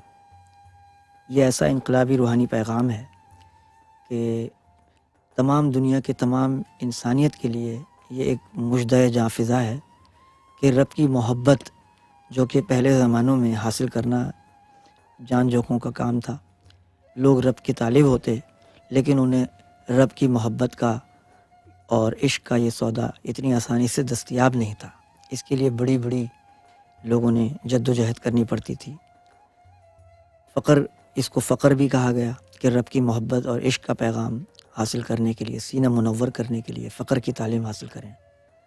ایک شخص رسول اللہ صلی اللہ علیہ وسلم کی بارگاہ اقدس میں حاضر ہوتا ہے، عرض کرتا ہے یا رسول اللہ صلی اللہ علیہ وسلم، مجھے آپ اپنی محبت سے نواز دیجیے۔ سرکار دو عالم نبی کریم صلی اللہ علیہ وسلم فرماتے ہیں کہ ٹھیک ہے، اگر تو میری محبت حاصل کرنا چاہتا ہے تو تجھ پر فرض ہے کہ تو میری اتباع میں آ جا، میری اطاعت کر۔ ایک شخص دوڑا دوڑا بھاگا بھاگا آتا ہے، کہتا ہے یا رسول اللہ صلی اللہ علیہ وسلم، مجھے اللہ کی محبت درکار ہے۔ نبی کریم صلی اللہ علیہ وسلم فرماتے ہیں کہ تو پھر بلا اور مصیبت کو اپنی چادر بنا لے، کہ اللہ نے اپنی محبت کو مصیبت اور بلا کے ساتھ باندھا ہوا ہے۔ یہ پہلے بڑی رنج و ریاضت، مشقت، محنت اور نصیب سے ملا کرتی تھی۔ اس کے لیے سیدنا امام مہدی سرکار گوہر شاہی نے لوگوں کے لیے آسانی کے لیے ہر قسم کی جو ہے شرط ختم کر دی، نہ بیعت، نہ نذرانہ، نہ کوئی بندھن، نہ مذہب کی قید، نہ پارسائی اور زہد کی قید، جو جس طرح کا بھی ہے، جس فعل میں بھی ہے، سیدنا امام مہدی سرکار گوہر شاہی کا یہ محبت بھرا پیغام کہتا ہے کہ آؤ، دوڑ کر آؤ، ہماری طرف آؤ، ہم تم کو اس میں ذات اللہ کا اسم عطا فرمائیں گے، جس سے تمہارا سینہ منور اور روشن ہو جائے گا اور تعلق باللہ تمہیں عطا ہو جائے گا اگر اللہ کی منظوری ہو گئی۔ کیونکہ اللہ نے اس دنیا کے لیے، تمام انسانیت کے لیے مختلف ادوار میں مختلف انبیاء مرسلین بھیجے، اور ساتھ ساتھ یہ روحانیت کا پیغام، تصوف پر مبنی روحانی تعلیم ان کے ذریعے لوگوں کے سینوں کو روشن اور منور کرنے کے لیے مہیا فرمائی۔ لیکن اس وقت یہ سودا صرف اور صرف ان کی نسبت سے ملا کرتا تھا کہ جو کسی نہ کسی رسول یا مرسل سے تعلق رکھتا، ان کی غلامی اختیار کرتا، ان کی اتباع اختیار کرتا، مذہب اختیار کرتا، اس کے بعد کہیں جا کر یہ دولت حاصل ہوتی۔ لیکن اب یہ دور ایسا ہے کہ سیدنا امام مہدی سرکار گوہر شاہی نے فرمایا کہ آج لوگوں کے پاس سے حق و باطل کی تمیز ختم ہو گئی، ان کے پاس کسوٹی نہیں ہے، وہ کیسے پہچانیں گے کہ کون مرد خدا ہے، کس کا تعلق اللہ سے واقعی جڑا ہوا ہے یا نہیں ہے۔ تو اس لیے سیدنا امام مہدی سرکار گوہر شاہی نے یہ آسان فرما دیا، اور سب سے پہلے یہ فرمایا کہ سب سے پہلے اگر کہیں بیعت کرنا چاہتے ہو یا کسی مرشد سے نسبت جوڑنا چاہتے ہو تو اس سے پہلے ضروری ہے کہ تم کو ہم جوہری بنا دیں، آؤ ہم تمہیں جوہری بنا دیتے ہیں، تاکہ جب ہیرے کی تلاش میں جوہری بن کر نکلو گے تو زندگی برباد نہیں کرو گے، پیسہ برباد نہیں ہوگا، بلکہ جب بھی کوئی ہیرا تم خریدو گے تو تمہیں پرکھ ہوگی، پہچان ہوگی، اور واقعی قیمت دے کر تم جوہری بن کر ہیرا ہی حاصل کر سکو گے۔ لیکن اگر بغیر جوہری بنے، اگر تم نے ہیرے جواہرات کی تلاش میں نکل کھڑے ہوئے تو تمہیں پہچان نہیں ہوگی، لوگ تمہیں پتھر پکڑا دیں گے ہیرے کی قیمت پر، اور پھر 10-12 سال اس کے اوپر محنت کرنے کے بعد تمہارا ایمان ہی اس ہیرے پر سر اڑ جائے گا کہ بھئی ہم لوگ کہتے ہیں کہ ہیرے سے یہ فائدہ ہوتا ہے، مجھے تو کوئی فائدہ ہی نہیں ہوا۔ یہی حال آج کے مسلمانوں کا ہوا کہ جب روشن ضمیری چلی گئی، سینہ منور ہونا بند ہو گیا، اور اولیاء اعظام دنیا سے چلے گئے، ان کے پیچھے ان کے رشتہ دار بیٹھ گئے ان کی سیٹوں پر، ان کی جگہ پر، ان کی گدیوں پر ایسے لوگ بیٹھ گئے جن کا باطن روشن اور منور نہیں تھا، جن کو تعلق باللہ حاصل نہیں تھا، جن کو تصوف کی تعلیم نہیں تھی، جن کا سینہ خود روشن اور منور نہیں تھا۔ انہوں نے بھی صرف علم ظاہر حاصل کر لیا اور گدیوں پر بیٹھ کر پیری مریدی شروع کر دی، لیکن جن کو رب کی تلاش محبت تھی، جب وہ ان کے پاس پہنچے اور انہوں نے اس طرح کی اگر گزارش کی کہ ہمیں وہ راستہ چاہیے جو خواجہ غریب نواز جس پر چلے ہیں، یا شیخ عبد القادر جیلانی نے جو راستہ اختیار کیا، جو صوفیہ اکرام اولیاء اکرام کے ہم واقعات پڑھتے ہیں، ہمیں وہ دل کی روشنی چاہیے، سینہ منور ہونے والی تعلیم درکار ہے، تو انہوں نے ڈانٹ دیا کہ اس زمانے میں ایسی باتیں کرتا ہے، ذرا اپنا حال دیکھ، اس زمانے میں تو صرف تو نماز 5 وقت کی پڑھ، تسبیح جو ہم بتا رہے ہیں وظیفہ پڑھ، نذرانہ دے دیا کر، ہمارے پاس آ جایا کر، بس یہی تیرے لیے کافی ہے، یہی بہت ہے، اور پھر تم کس زمانے کی ولایت کی بات کرتے ہو؟ تم کو بھی ولی بن ہی نہیں سکتے ہو، تمہارے اعمال تم نے دیکھے ہیں، ان ولیوں کی تو یہ شان ہے، کسی نے یہ کرامت کی ہے، کسی نے یہ ایسی باتیں ان کی سنا کر لوگوں کے ذہنوں کو ایسا کر دیا کہ اس طرف تصور ہی نہ کرو کہ کبھی تم ولی بن سکتے ہو، رب کے دوست بن سکتے ہو، یا تمہیں بھی وہ دولت حاصل ہو سکتی ہے، اس سے دور دور ہٹا دیا۔ کیوں؟ کیونکہ ان کے پاس یہ خود دولت ہے ہی نہیں، تو وہ کسی طریقے سے بھی چاہتے نہیں ہیں کہ یہ تعلیم لوگوں تک جائے، اور لوگ اس تعلیم کے طالب ہو کر ہمارے پاس آئیں، تو اگر وہ یہ بتائیں گے ہی نہیں، یہ راستہ اگر وہ کہیں گے ہاں یہ حق ہے، ایسا ہو سکتا ہے، تو پھر لوگ انہی سے پوچھنا شروع کر دیں گے کہ بھئی ہمیں یہ روشنی چاہیے، ہمیں یہ تعلیم چاہیے، لہٰذا انہوں نے اس بات کا سرے سے انکار ہی کر دیا۔ جیسے سرکار گوھر شاہی نے بڑا پیاری بات فرمائی، آپ نے فرمایا کہ بھئی جب یہ مولویوں نے دیکھا کہ بھئی پیروں کے بڑے مزے ہیں، سجادے نشینوں کے بڑے مزے ہیں، ان کو بیٹھے بٹھائے گدی ہاتھ آ گئی، نہ ان کے پاس تو علم بھی نہیں ہے حدیث و قرآن کا، یہ تو یعنی عالمانہ کورس بھی نہیں کیا ہوا انہوں نے، بیٹھے بٹھائے گدی مل گئی اور ان کے اتنے سارے مرید بن گئے، تو ہم سے ان سے بہتر ہے، ہمارے پاس علم و حدیث اور علم قرآن تو ہے، تو ہم کیوں نہ بیعت کریں، ہم کیوں پیچھے رہ جائیں ان سے۔ لہذا مولویوں نے بھی بیعت شروع کر دی۔ جب مولویوں کے استادوں نے، مفتیوں نے دیکھا، جو دارالعلوم کے شیخ الحدیث بنے ہوئے تھے، کہ ہمارے 500 800 1000 علماء شاگرد تھے، اور اب جس کو دیکھو اس کے بھی بے شمار مرید بن چکے ہیں، تو بھائی جب ہمارے شاگردوں کے اتنے بڑے اتنے مرید بن سکتے ہیں، تو ہم کیوں پیچھے رہ جائیں، ہم تو ان سے بڑے ہیں، یہ تو ہمارے شاگرد ہیں، ہم تو ان سے آگے کے ہیں، ہم تو ان کے استاد ہیں، ہم تو فتویٰ دے سکتے ہیں، تو ہم کیوں پیچھے رہیں۔ انہوں نے بھی پیری مریدی شروع کر دی، تو اس طرح یہ سلسلہ بگڑ گیا۔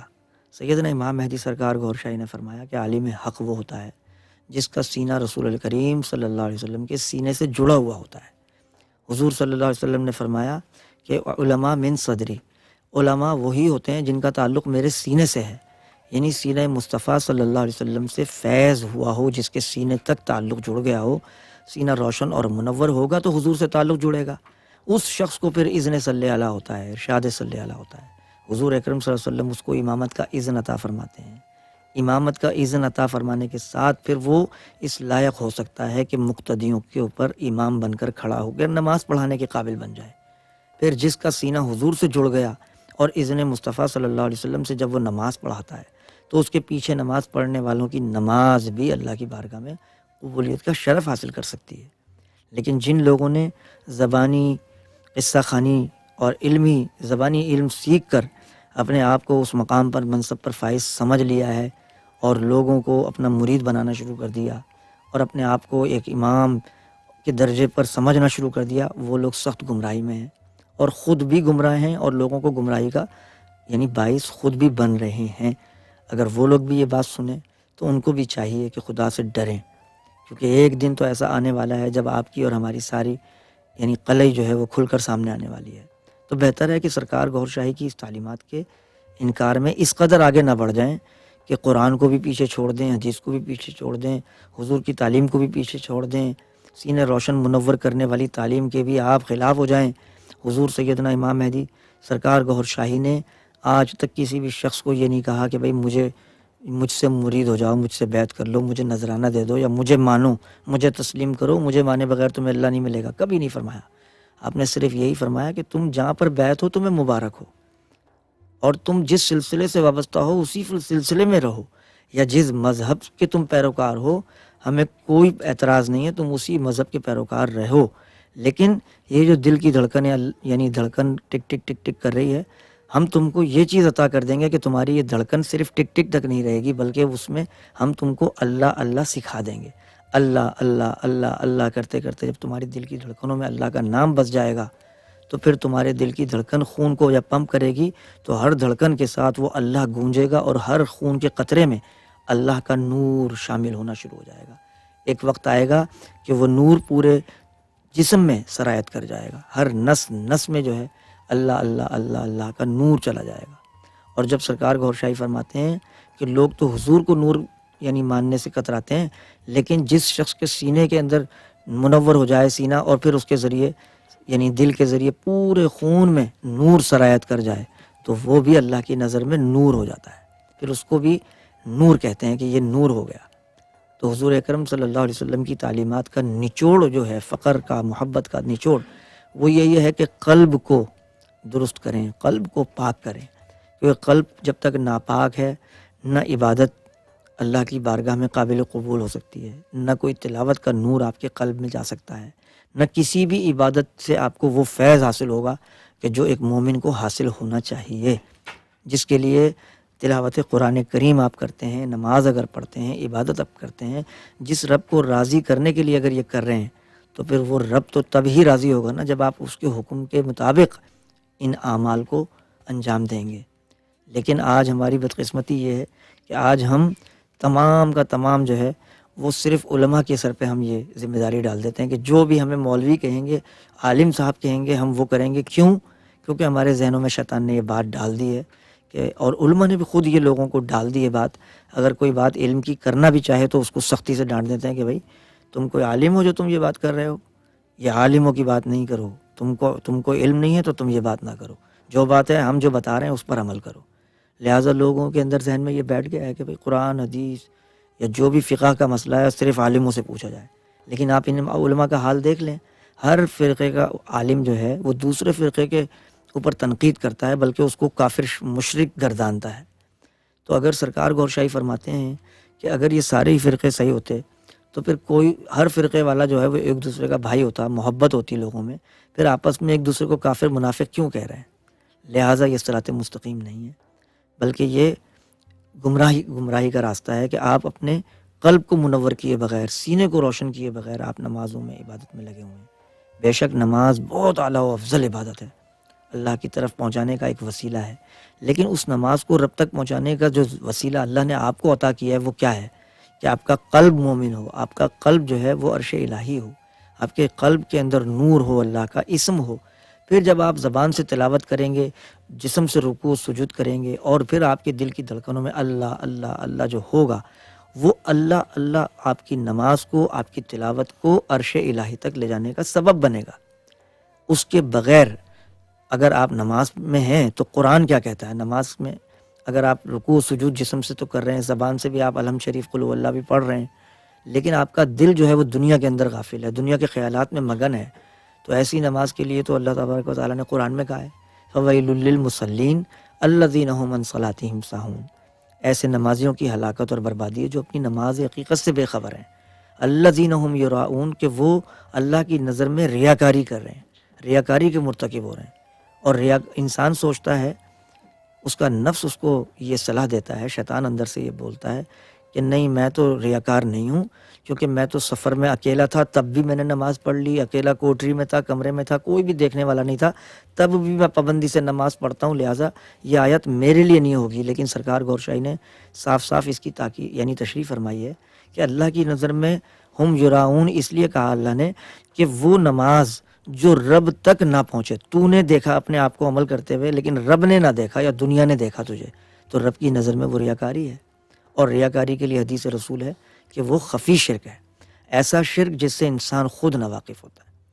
تو آپ کو سیدنا امام مہدی سرکار گوھر شاہی کی تعلیم آپ کو اور ہمیں ان تمام گمراہیوں سے نجات دلانے کا ایک ذریعہ ہے. سرکار کا ہم پر یہ احسان ہے، انسانیت کے اوپر احسان ہے، مسلم قوم کے اوپر احسان ہے، تمام انسانیت کے اوپر احسان ہے کہ آپ ہمیں رب سے واصل کرنے کا راستہ عطا فرما رہے ہیں، اور بغیر کسی ریاضت کے، بغیر کسی عبادت کے، بغیر کسی رنج و ریاضت کے، بغیر کسی شرط کے یہ چیز عطا ہو رہی ہے.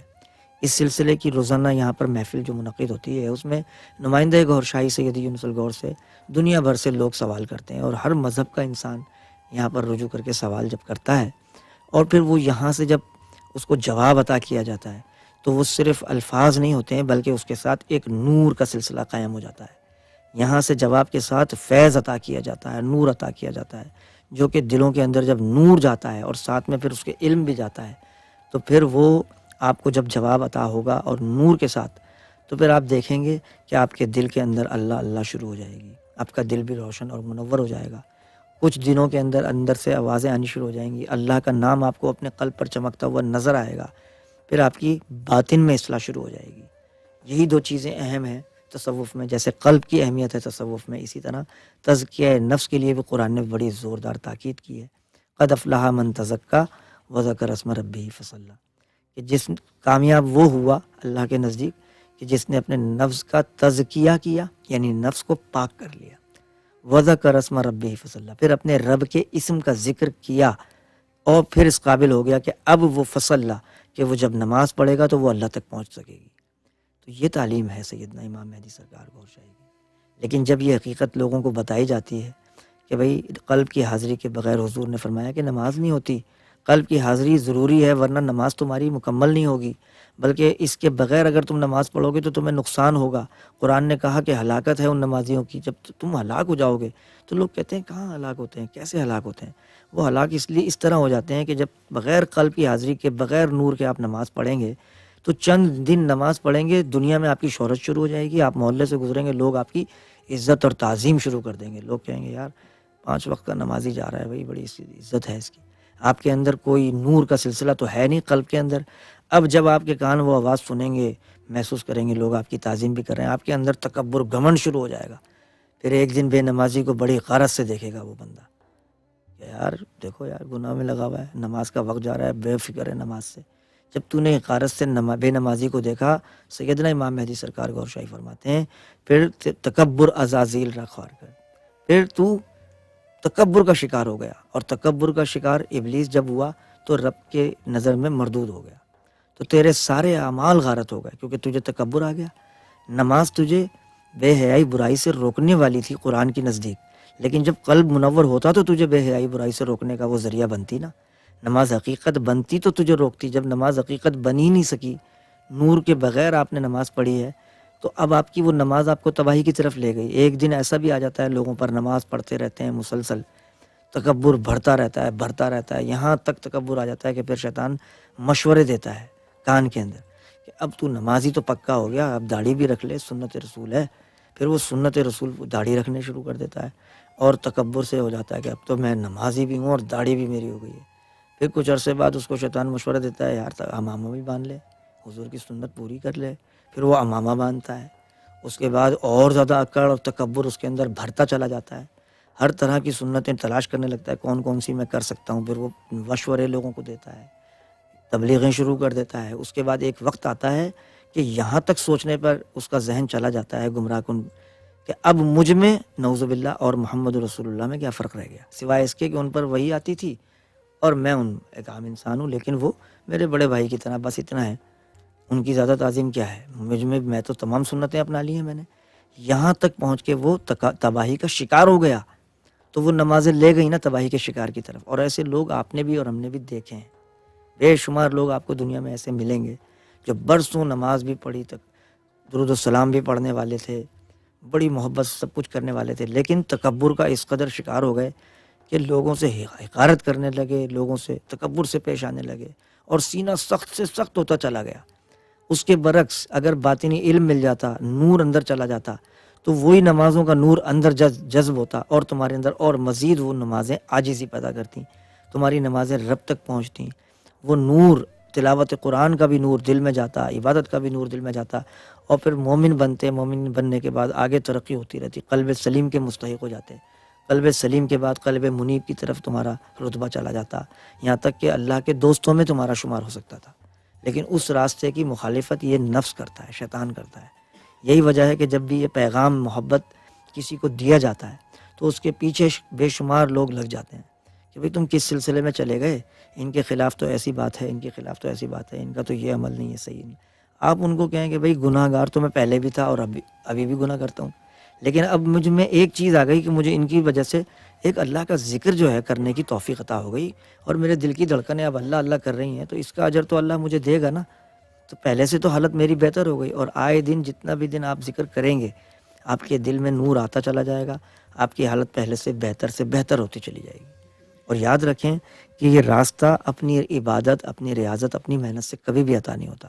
اس کے لیے اللہ نے ہمیشہ ہر دور میں کاملین کو پہلے انبیاء کو بھیجا، اس کے بعد رسول اللہ صلی اللہ علیہ وسلم آخری نبی ہیں، ان کے بعد کوئی نبی نہیں آ سکتا، لہٰذا آپ صلی اللہ علیہ وسلم کے بعد یہ سلسلہ نور ولایت سے چلا، ولیوں کے ذریعے چلا، پھر سینہ در سینہ یہ تعلیم تصوف کی آتی رہی، اور ہر دور میں کاملین آتے رہے، اولیاء اللہ آتے رہے، جن کے ذریعے اللہ تبارک و تعالیٰ نے لوگوں کے سینوں کو منور کرنے کی یہ تعلیم جو ہے جاری ساری فرمائی، یہاں تک کہ ہم آخری دور میں اس دور میں آ گئے۔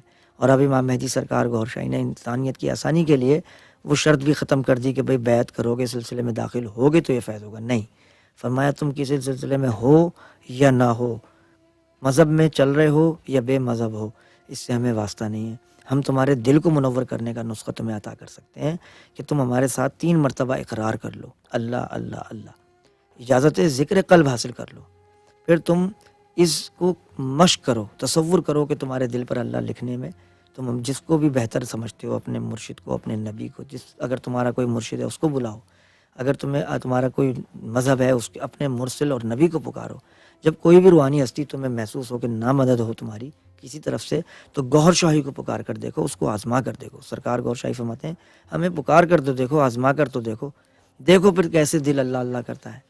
تو یہ چیز ایسی ہے کہ اس کو آپ بھی آزما سکتے ہیں۔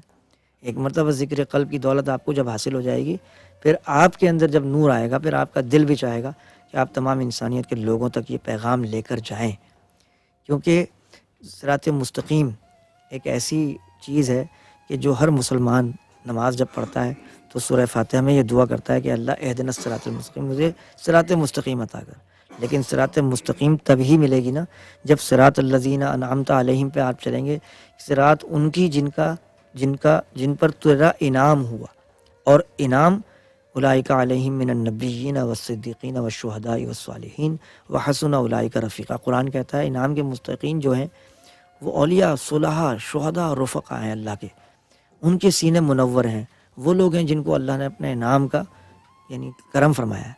تو ان لوگوں سے وابستگی جب ہوگی، قلب کی تعلیم آپ کو وہاں سے حاصل ہوگی، ان کے وسیلے سے۔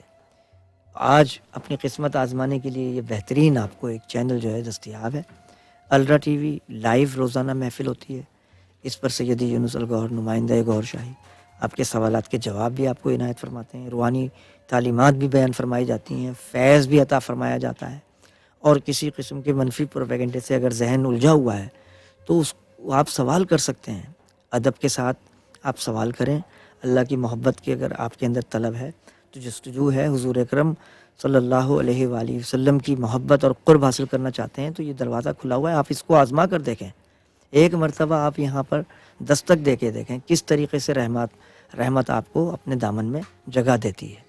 تو جب آپ یہ سلسلہ حاصل کر لیں گے، سینہ منور کر لیں گے، تو آپ کی روح دعائیں دے گی۔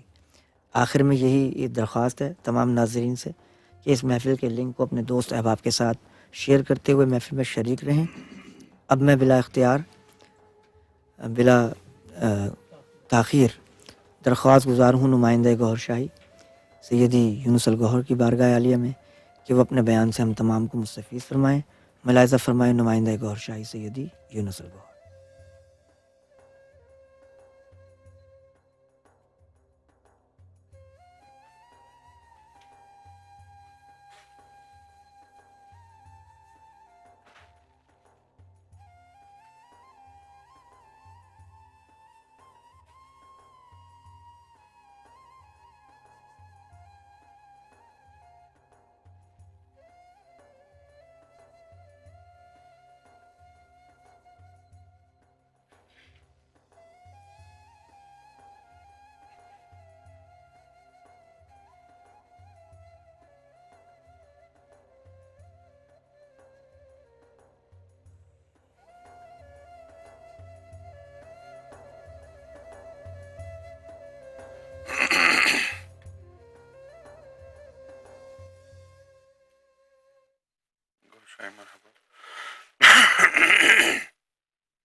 I read out to you one of the selected verses from Bible.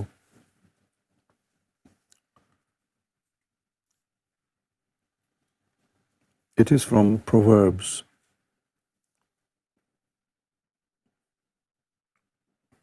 4:23.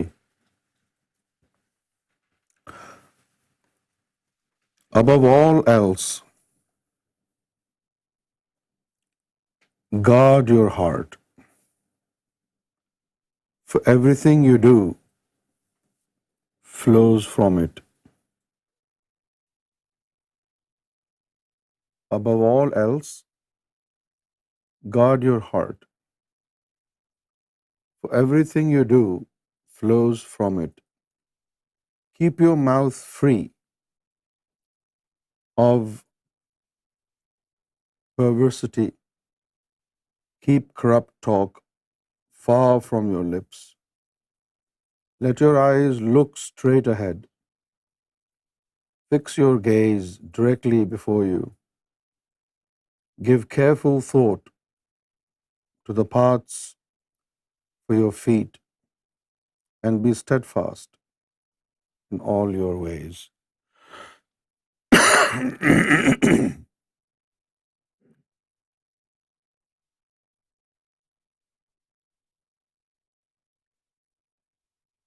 But the most sensitive, delicate, and important advice is, above all else, guard your heart.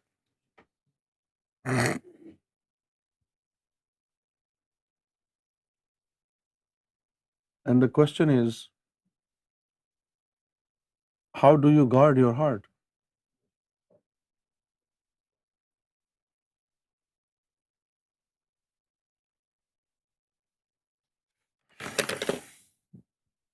Now, this creates a little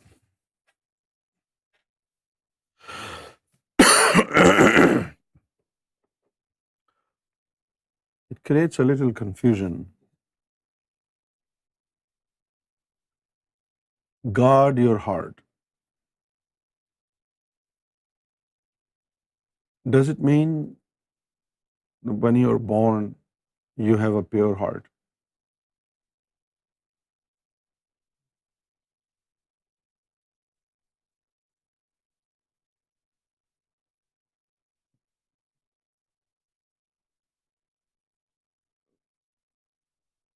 You will only guard your heart when the heart is still unaffected by the enemy. What do you think? But the one whose heart is already impure,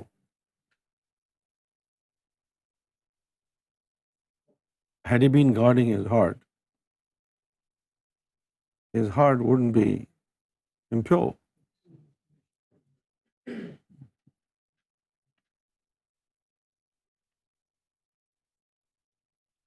So the first thing is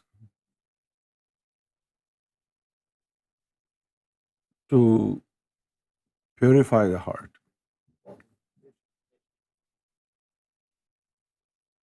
Such things always create doubts in minds of people. The way God addresses people in the Quran and also in the Bible, they take it for granted that their heart is already pure. All they need to do now is to guard it. And how do you guard a heart? Don't lie.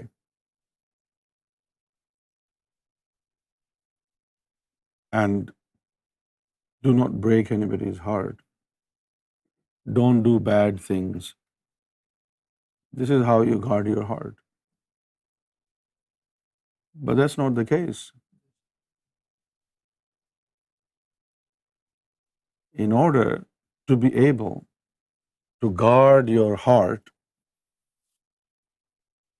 First, you need to make sure your heart has become pure. Because only a pure heart can be advised to be guarded against the enemy. And the enemy is the devil.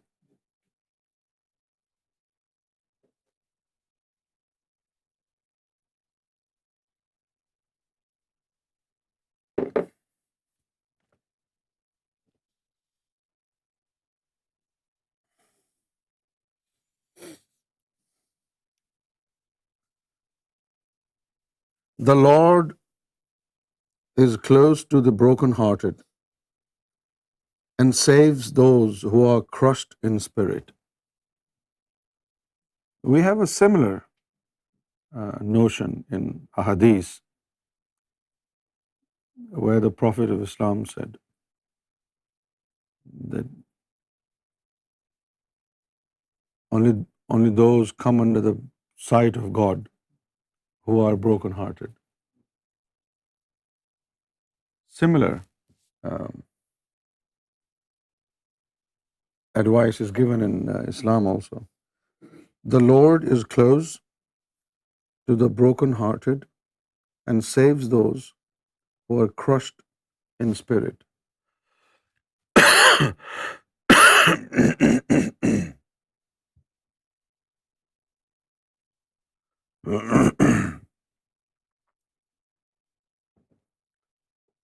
पानी नहीं है.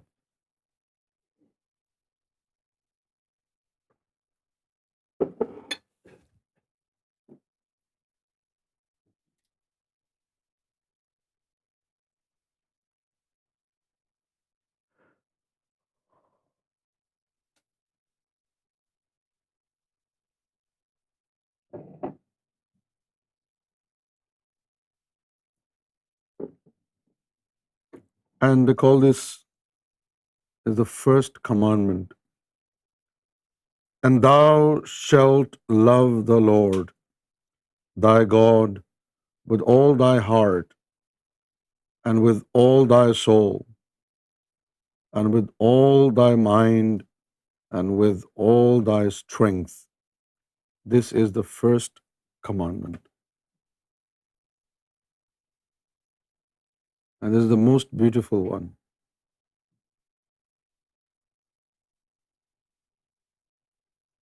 We have a similar concept in Sufism, but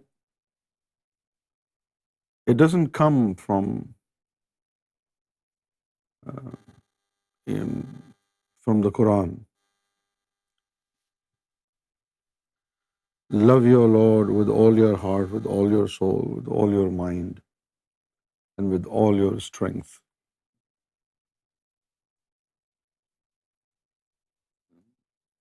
This is clearly very wonderful verse from the Bible. There are a lot of things in Bible which are more clear than they are in the Quran. But the thing is, even without practical teachings, even the Bible with so much clarity fails to fix anybody's heart.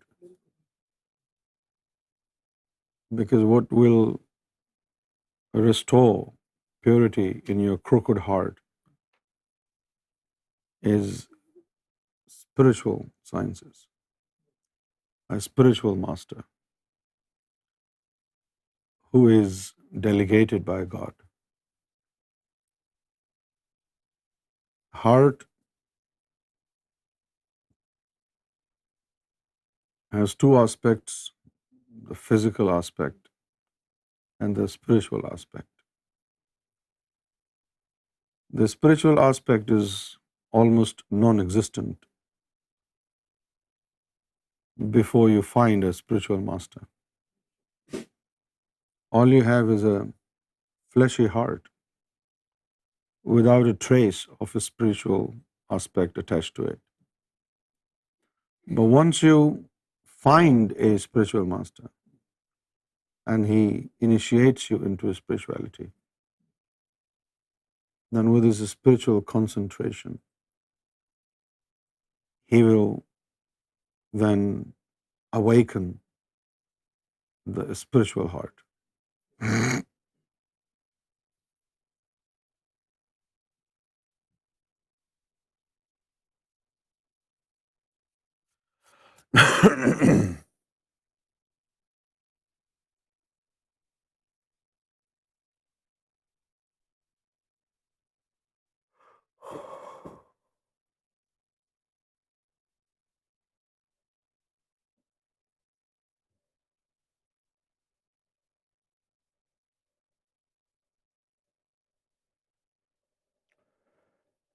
Love is the greatest. God said, if I could speak all the languages of earth and of angels, but didn't love others, I would only be a noisy gong or a clanging cymbal. If I had the gift of prophecy, and if I understood all of God's secret plans and possessed all knowledge, and if I had such faith that I could move mountains, but I didn't love others, I would be nothing. If I gave everything I have to the poor and even sacrificed my body, I could boast about it. But if I didn't love others, I would have gained nothing. This is amazing.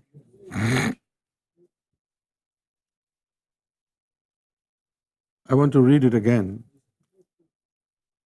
If I could speak all the languages of earth and of angels, but didn't love others, I would only be a noisy gong.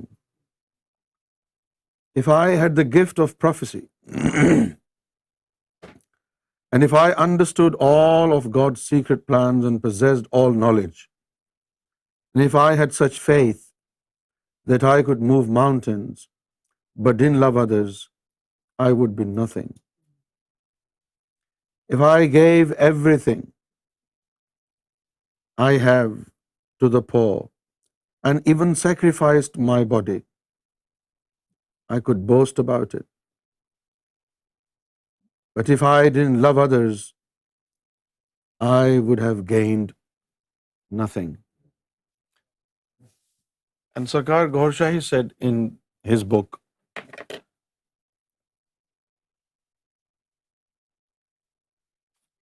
if you do not love God, a dog is better than you. And then Sarkar Gohar Shahi said in his book, without God's love, I do not see a difference between a religion and atheism. बिना इश्क दिलबर क्या कुफ्र क्या इस्लाम है. So it is so amazing that Jesus Christ and Sarkar both have emphasized so much on acquiring love, whereas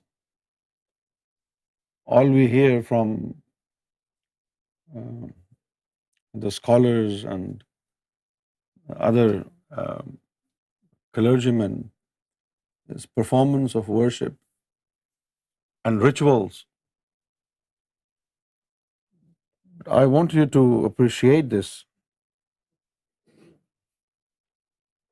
This is amazing. If I could speak all languages of earth and of angels, but didn't love others, I would only be a noisy gong. If I had the gift of prophecy, and if I understood all of God's secret plans and possessed all knowledge, but didn't love others, I would be nothing. If I gave everything I have to the poor and even sacrificed my body, I could boast about it, but if I didn't love others, I would have gained nothing. Love is patient and kind. Love is not jealous or boastful or proud or rude. It doesn't demand its own way. It doesn't demand its own way.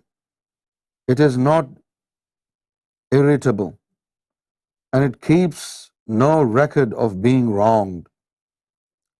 It doesn't rejoice about injustice, but rejoices whenever the truth wins out. Love never gives up, never loses faith, is always hopeful, and endures through every circumstance.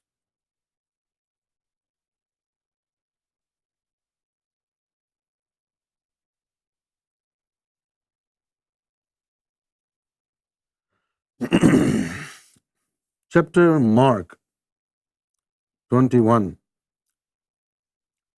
For from within, for from within, out of the heart of man, come evil thoughts. From within, out of the heart of man, come evil thoughts, sexual immorality, theft, murder, adultery. All these major sins take place when your heart is corrupted. From within, out of the heart of man, come evil thoughts, sexual immorality, theft, murder, adultery.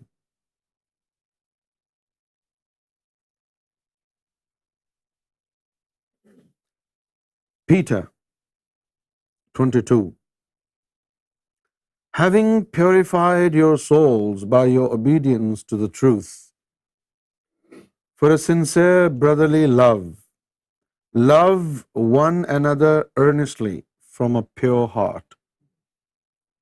Love one another earnestly from a pure heart.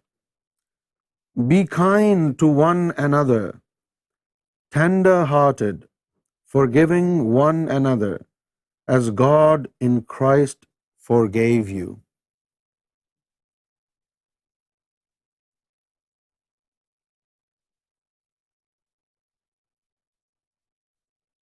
Let not your hearts be troubled. Same thing, guard your heart. Let not your hearts be troubled. Believe in God. Believe also in me.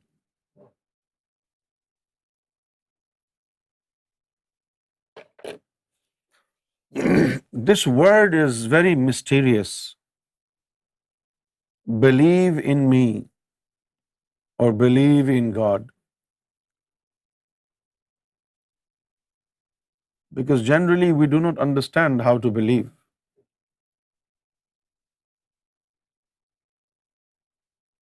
A majority of people think it's just an abstract thing to believe.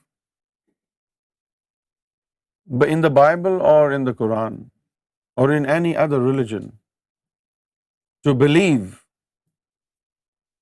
is to bring God's light in the heart, to have true faith in God. The act of belief is not to merely say, yes, I believe. The substance of belief is to be found in the act of bringing God's light inside the heart. And this is how you colonize your heart with God. This is how you compel the devil to expel from your heart. Without bringing God's light, nothing is going to happen. So whenever you hear this word believe, either in Bible or in the Quran, it is referred to the act of bringing God's light in the heart. Because heart is the place of love and heart is the place of trust and faith. The act of belief is to bring God's light in the heart. Without bringing God's light in the heart, you may claim to have belief in God, but you practically do not believe in God. This is important.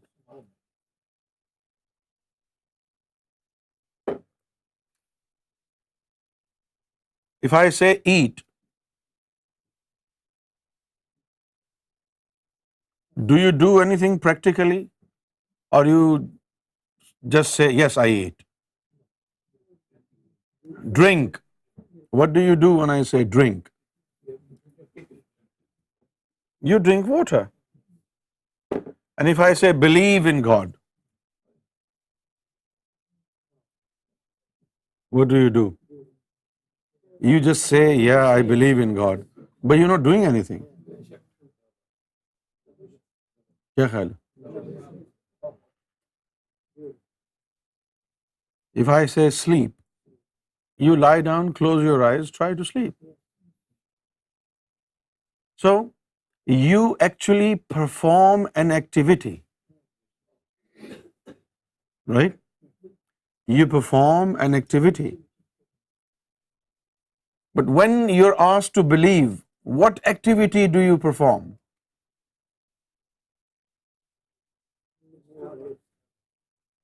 Lip service. So believe in Jesus.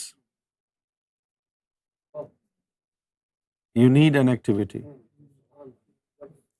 In order to have faith in Jesus, you need Jesus to come in your heart.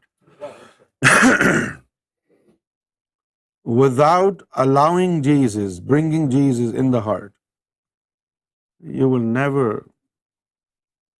come in terms with belief. So belief itself is an act. It's an activity.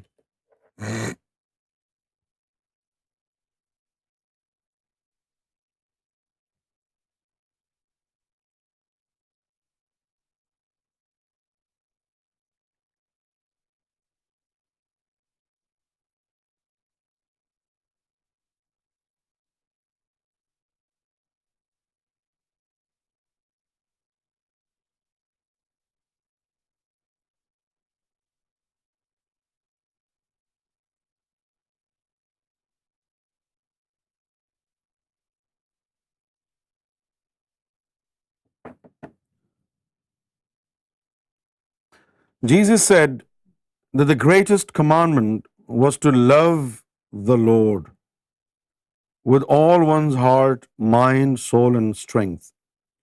It may be unnecessary to draw the distinction, but if a whole or a pure heart is a perfect quality, then with all one's heart is perfect quantity.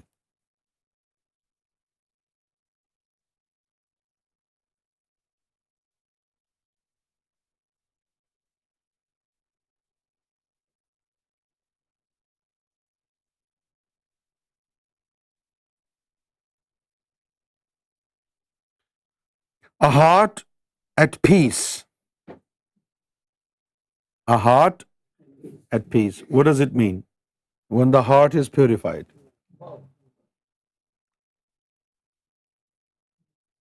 When the heart is not purified, it is a troubled heart. Right? But when the heart has become purified with the divine light, it is a peaceful heart.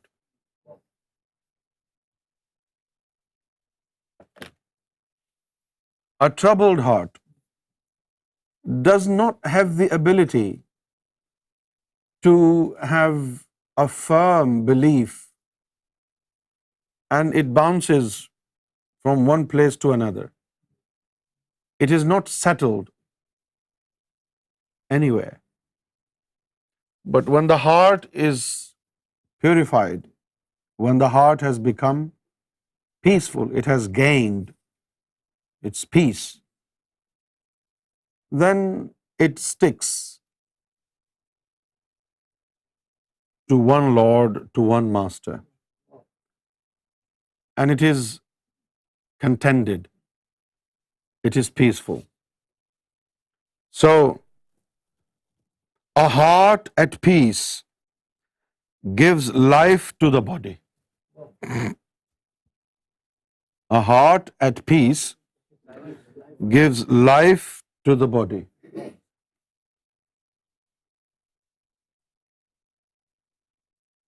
बंद हो गया.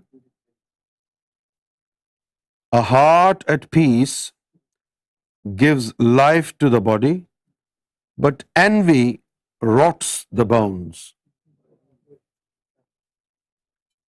Trust me, this is exactly what Prophet Muhammad said.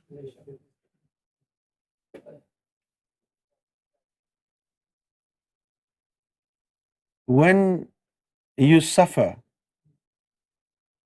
from the internal disease of jealousy, there is no cure.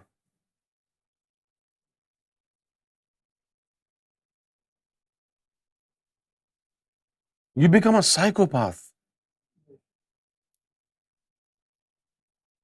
When you see somebody wearing a better shirt than you are wearing, more expensive or more beautiful one, your heart is troubled. When you hear somebody speaking more eloquently than you can, your heart is troubled. You don't find peace. When you see somebody playing a better shot than you are, you're troubled. And then what do you do in return? You start swearing at them.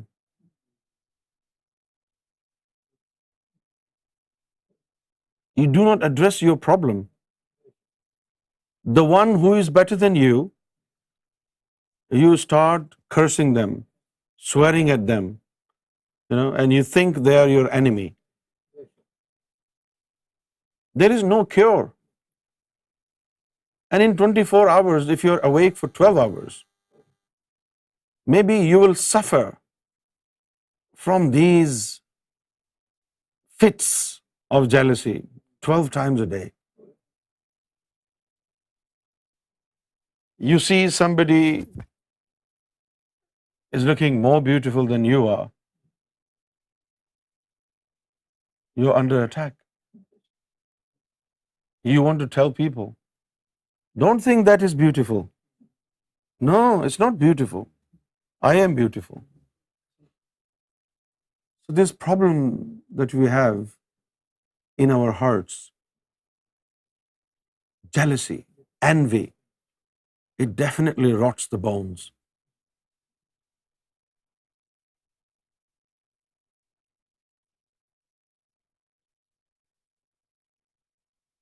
A non-Sufi religious clergyman will now say, God save us from jealousy. That's all.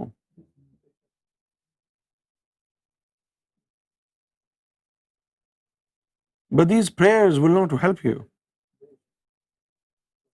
You need practical. How do you save yourself from jealousy? There is a way. You have to work on it. If you think, number one, people do not realize they suffer from a disease. Those who suffer from jealousy, those who suffer from arrogance, They become so deceitful.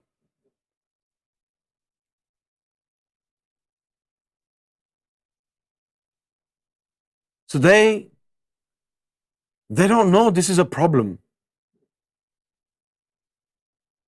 They find flaws with the entire world. And they take it for granted that they are pure.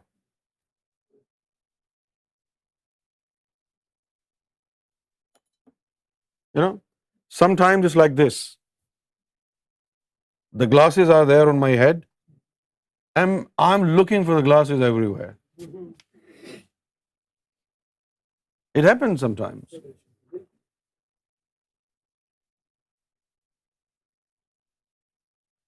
Nobody is pure.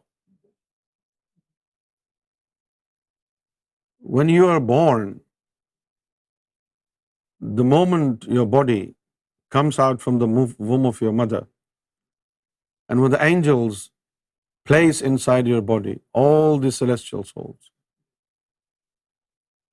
the devil is also standing nearby.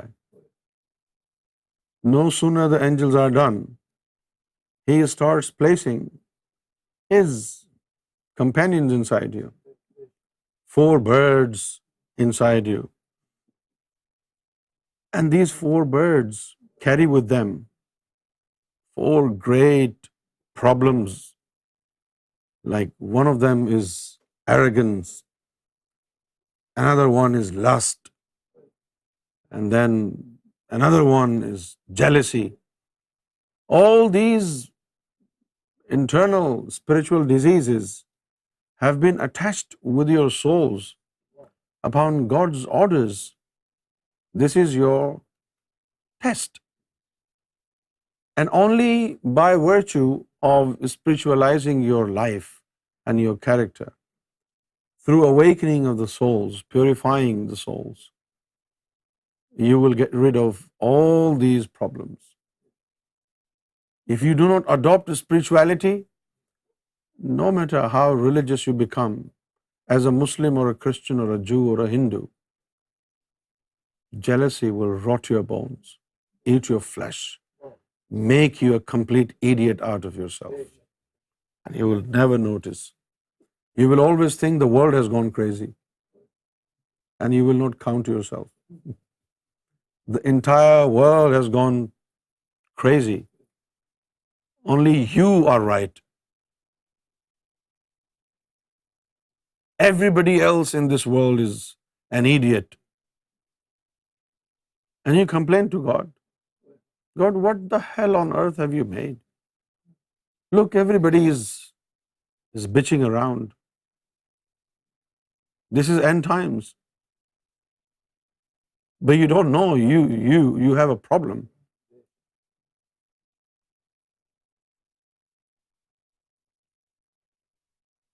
Our problem is we only accept some of the physical differences that we have.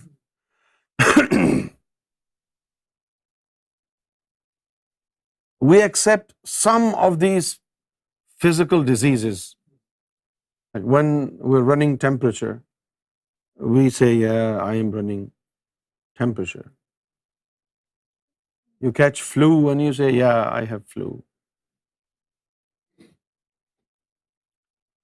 But when your thoughts are imbalanced, your mind is not working properly, you don't want to accept that you have some mental issues.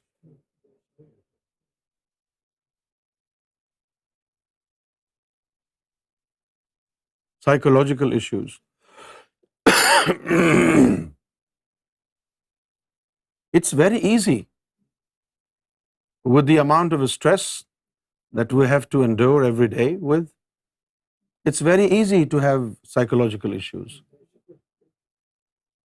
It's pretty normal to have psychological issues because it has to do with emotional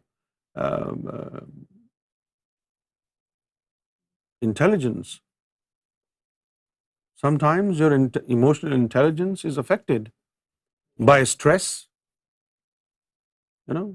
Sometimes when you're surrounded by too many problems at a time, then you begin to lose your balance emotionally. If you encounter a problem after a long gap, you develop this patience. But if you deal with a problem every day, then you become emotionally imbalanced. And you begin to react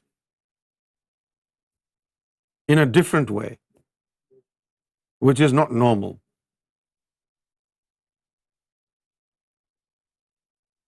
And then you do not even know that there are some spiritual diseases as well.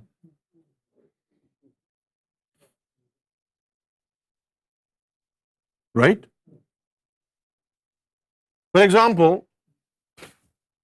abusive behavior. It is very rare that among Muslims you will find a decent person who knows how to talk. Most of these current Muslims are very abusive.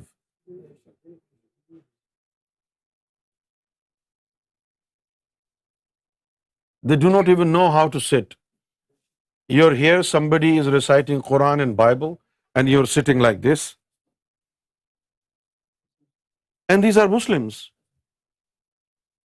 Somebody is reciting Quran, and this is how you sit.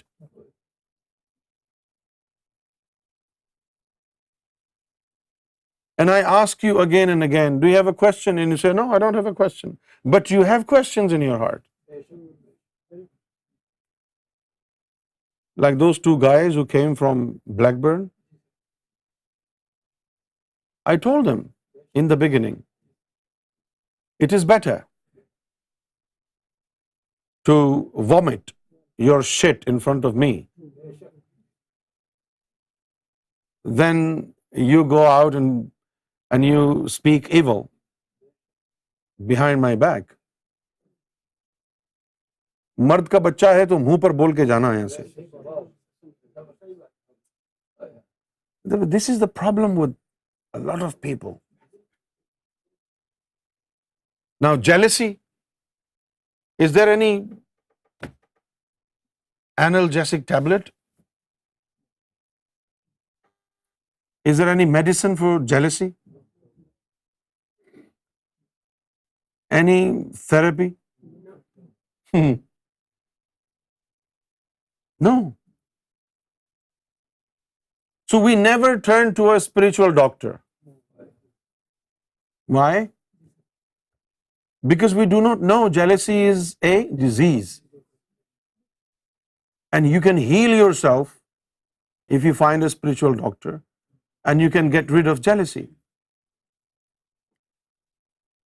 Arrogance. People think it's an attitude. It's not an attitude. It's a disease.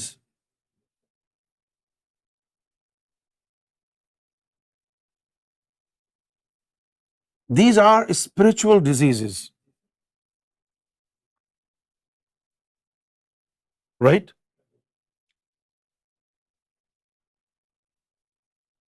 And these spiritual diseases are so contagious.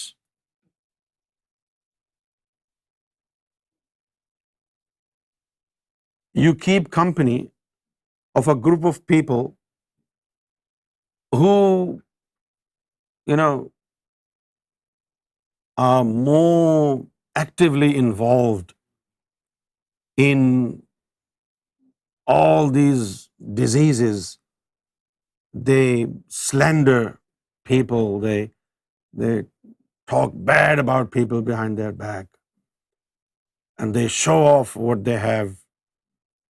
And they're so intolerant towards others. And if you keep company of such a group of people, these diseases are so contagious maybe in a couple of days' time, you will begin to have this impulse of doing the same.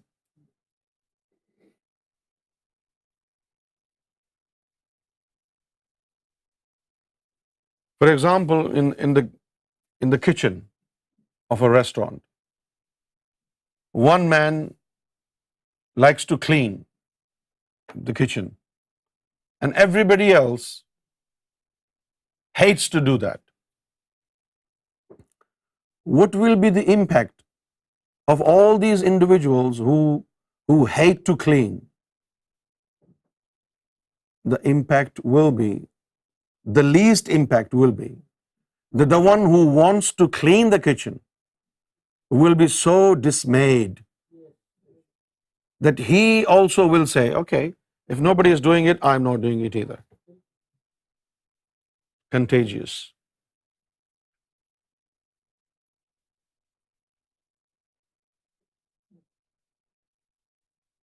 Then there is a tradition of the Prophet about arrogance. The Prophet of Islam said, even if you have a little bit of arrogance in your heart, you're not worthy of entering into paradise. If we ask Muslims, have you found out how to expel arrogance from the heart? No. Are they serious in what they're practicing as a religion? These are the issues that you need to address in order to gain perfection in your practice. If you have a troubled heart, a diseased heart, even if you spend 20 years, you will never gain love of God. Right or wrong, Brother Steve?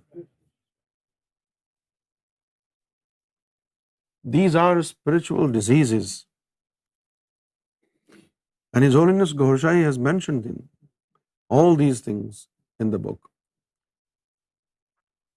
Jealousy and arrogance, false pride, enmity, animosity. These are really mighty, mighty problems. Even if you have a fair skin and you are very handsome, but you suffer from these diseases, you look like a devil.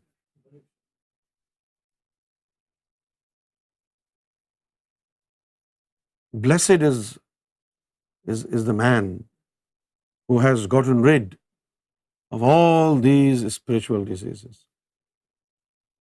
And here we have the methodology, the applied sciences of spirituality. Lust is attached to the heart.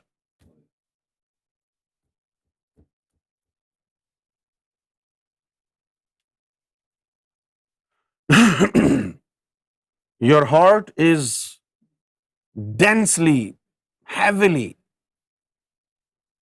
preoccupied with evil occupation.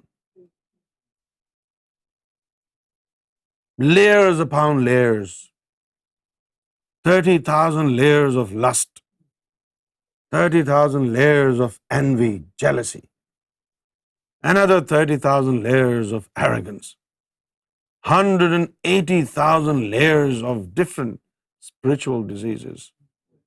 How will you ever succeed in pleasing the Lord, guarding the heart, becoming a faithful disciple? Never ever.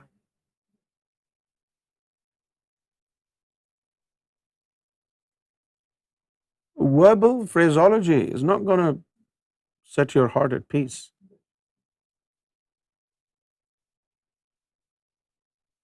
You need divine help. As this divine help is a spirituality. How to free your heart from all these spiritual diseases?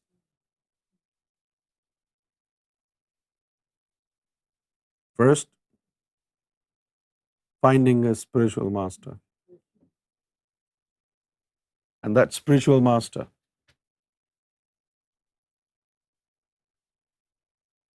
will revive the spiritual heart, awaken all faculties of the heart. He will empower the heart with divine energy and implant the mystical formula with the help of which the heart is on constant echo of God's name. God's name is echoing in the heart. It's a clear message to the devil. Don't come near. The owner of the house has entered inside the house. The owner of the heart has entered. And that constant synthesis of divine energy, which definitely will be accumulated inside the chambers of the heart, will burn off all these diseases. And one day you will become peaceful. If somebody looks more handsome than you are, you will say, MashaAllah. Wow, you look handsome. Your heart is at peace. You're not in the race. Hmm? If I am making 2,000 pounds a week and somebody tells me Wajid Bhai is making 4,000 pounds a week, if the heart is at peace, you will say, MashaAllah. May the Lord increase in whatever you are working for. But when the heart is troubled, the moment you find out somebody is better than you, you declare to them, you are my enemy. This is the result of a spiritual disease.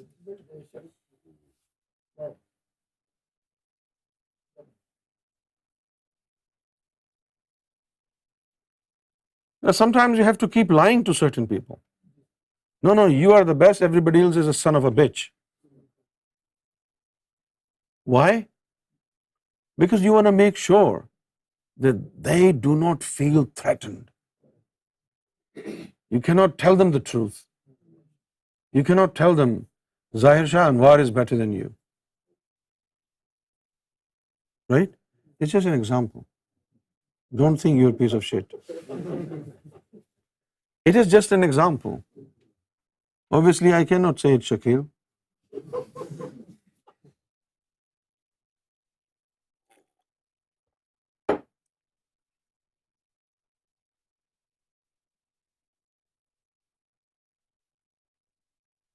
I was very close to Sarkar.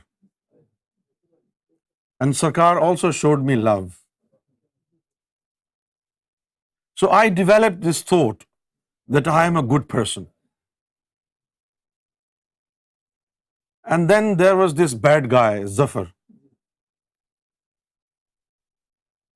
And what he used to do was bad. So the conjecture that I developed about him was not because I had anything against him in my heart, but this conjecture that I had developed in my heart was due to the fact that he was doing bad. So I developed this conjecture in my heart that this person is bad. And I'm a decent person. I used to think that he's a bad guy and I'm a decent boy. But Sarkar Gohar Shahi was helping me. Every time he did anything wrong and I was on the right, Sarkar Gohar Shahi said to me, you have offended him.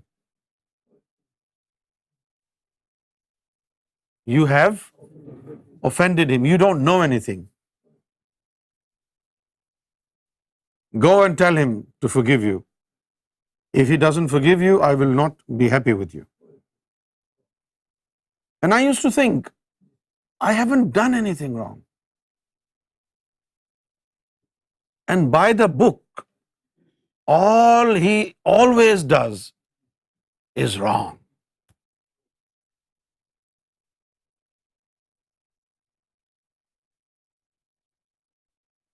And I didn't know. A point came when I thought, I think it's not about good or bad. I used to think, for a moment I thought, I think it's about favoritism. Maybe some people are God's favorite. Even if they are, ugly in character, they are favorites of God. So I used to think they will get away with everything bad they do, because they are God's favorite. And I thought I wasn't obviously one of the favorites of God. So even if I did something right, I had to be punished. I had to be persecuted for even the wrong or right things that I did. But this was my understanding, because we were traveling in a train without a window. We didn't know what is right and what is wrong. When we were doing right, we did not know what is wrong, but we knew what is right. You must be puzzled. Are you? When we were doing right, we did not know what was wrong. Because people who were doing wrong, they were always apparently successful. Sarkar was happy with them, with everything wrong they were doing. And what wrong? Not, small wrongs, tiny bits of wrong. They used to hurt Sarkar Gohar Shahi's feeling. They used to break Sarkar Gohar Shahi's heart. They would do everything that would put Sarkar off. And yet, Sarkar would not scold them.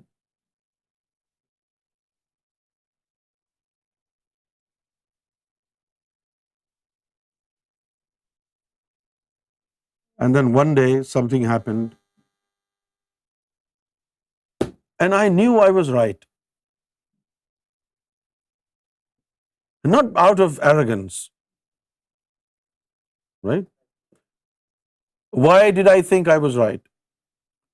Sarkar was sleeping in the room, and Sarkar said to me, make sure nobody disturbs me, right? And then that guy came up and he wanted to enter Sarkar's room. And Sarkar had told me, do not allow anybody to disturb me. So I asked him to leave because Sarkar didn't want to be disturbed. And he was trying to force open the door. And I didn't let him. So he went away. So why did I think I was right? Because Sarkar told me Sarkar didn't want to be disturbed. Anybody comes, tell them I'm sleeping, do not disturb me. So this is what I did. I told him you cannot disturb Sarkar because Sarkar is resting. So he went away. Later on, he called Sarkar, and only Sarkar knows what he said to Sarkar. But then Sarkar said to me, you have offended him. Now go and do what he asks you to do. But you must seek forgiveness from him. So I went to him He spat on the floor and he said, "Lick it." I licked it. He said, "Lick my shoes now." I licked his shoes.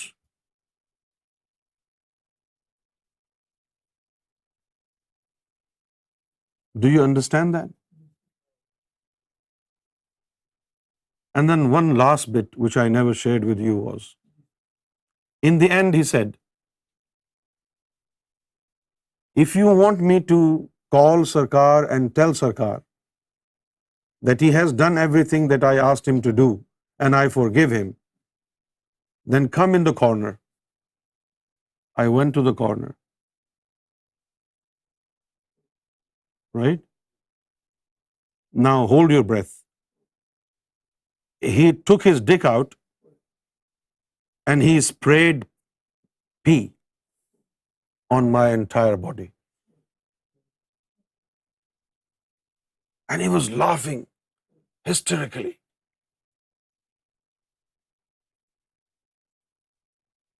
And that day, I realized, what am I fighting for? What disgrace?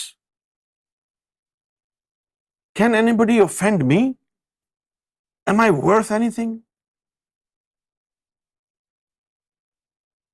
Why should I be hurt if somebody breaks my heart? Who am I?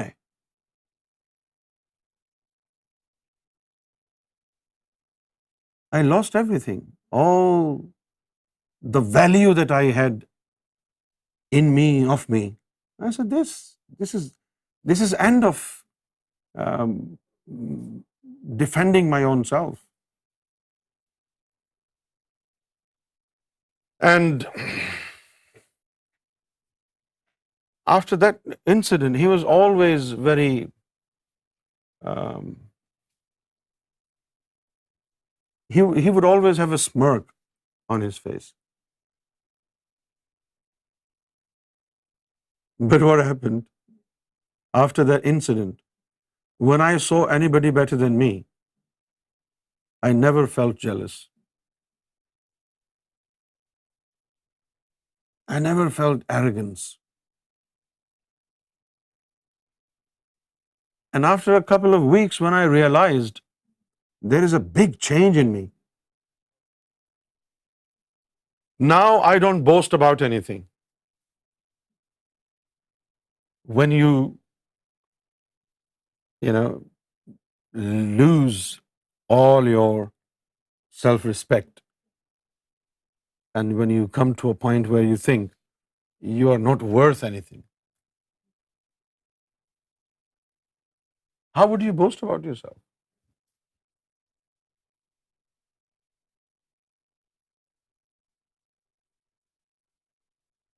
But this is how Sarkar Gohar Shahi was dealing with my diseases as a spiritual doctor. I cannot thank Sarkar Gohar Shahi enough. Because when you are dealing with spiritual diseases, physical diseases, sometimes you have to go through a surgery. And I assumed this was a spiritual surgery. I had to bear the pain of the surgery. But in the end, I found out His Holiness Gohar Shahi was guarding my heart.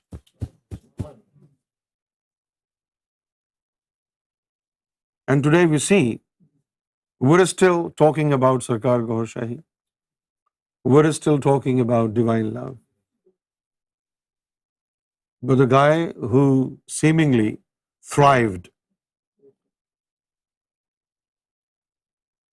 he has gone in the darkness.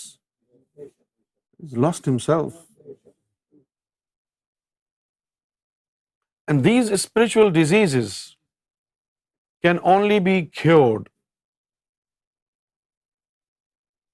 when you adopt spirituality.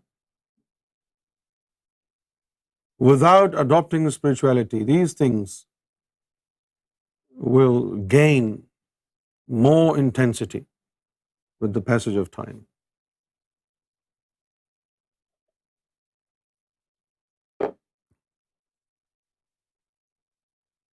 Would you like to talk about jealousy, arrogance, these spiritual diseases?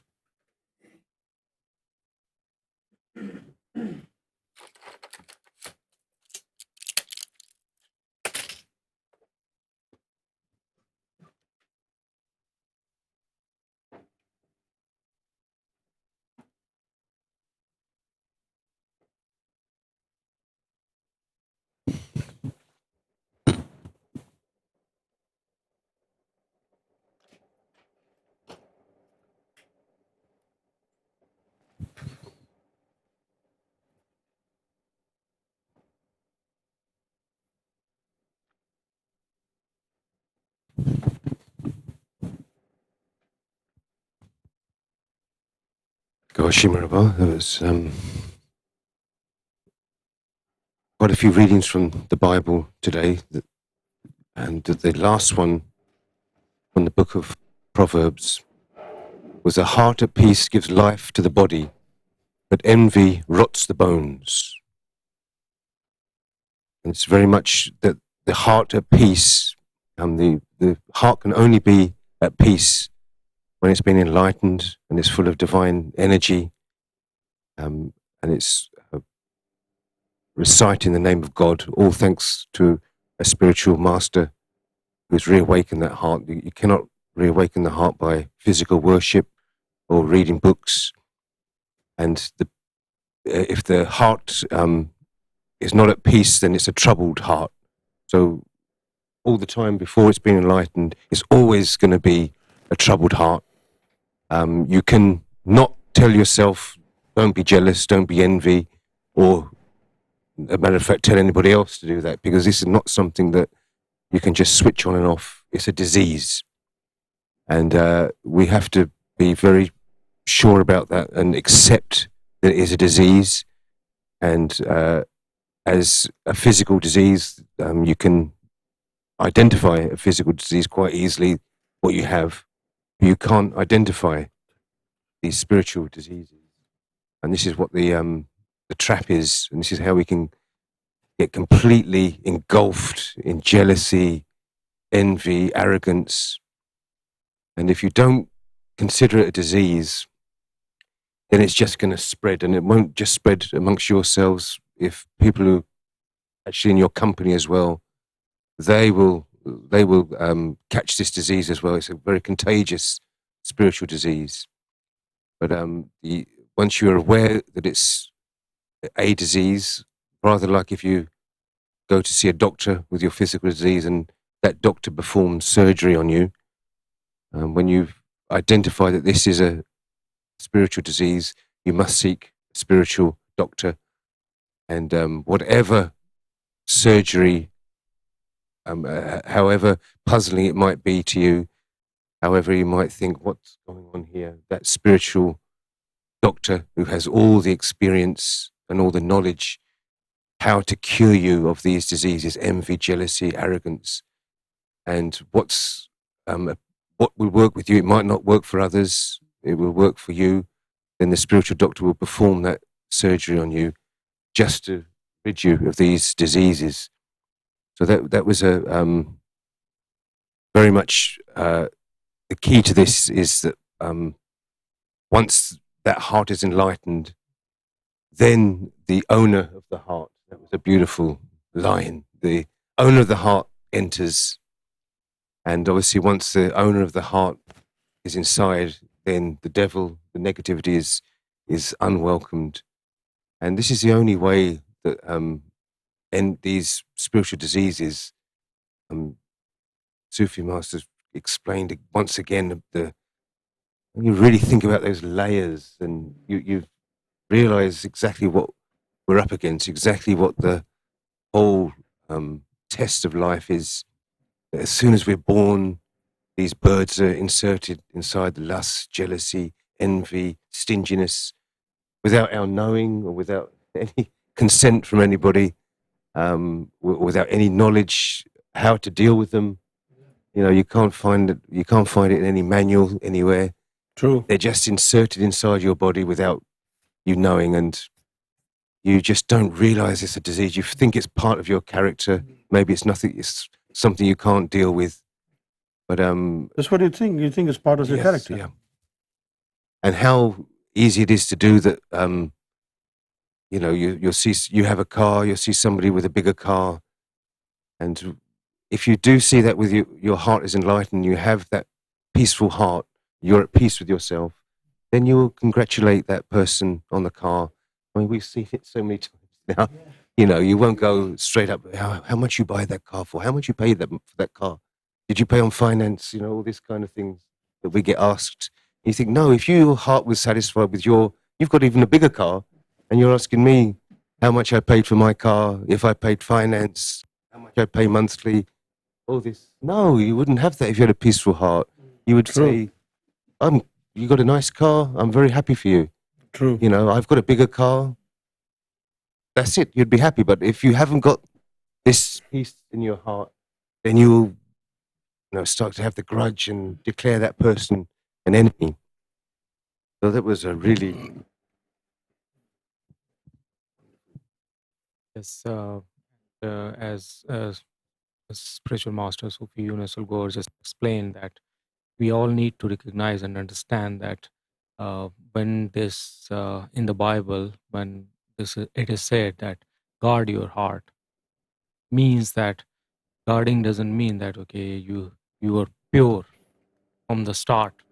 It is from the start, when at the time of birth, when you come out of the body of your mother or from the womb, and at the time of the birth, devil is right there along with the inject and these birds and attach these birds along with the souls. So straight away you are basically diseased from these spiritual diseases from the start, and as the time goes by, these diseases becomes, or intensity increases altogether, and you will be more exposed to these things, especially if you are in the company of those people who are diseased, because these diseases are contagious diseases, and you will be, just by spending time in the people of those who are basically suffering from these diseases, you will just get contagious through these diseases as well.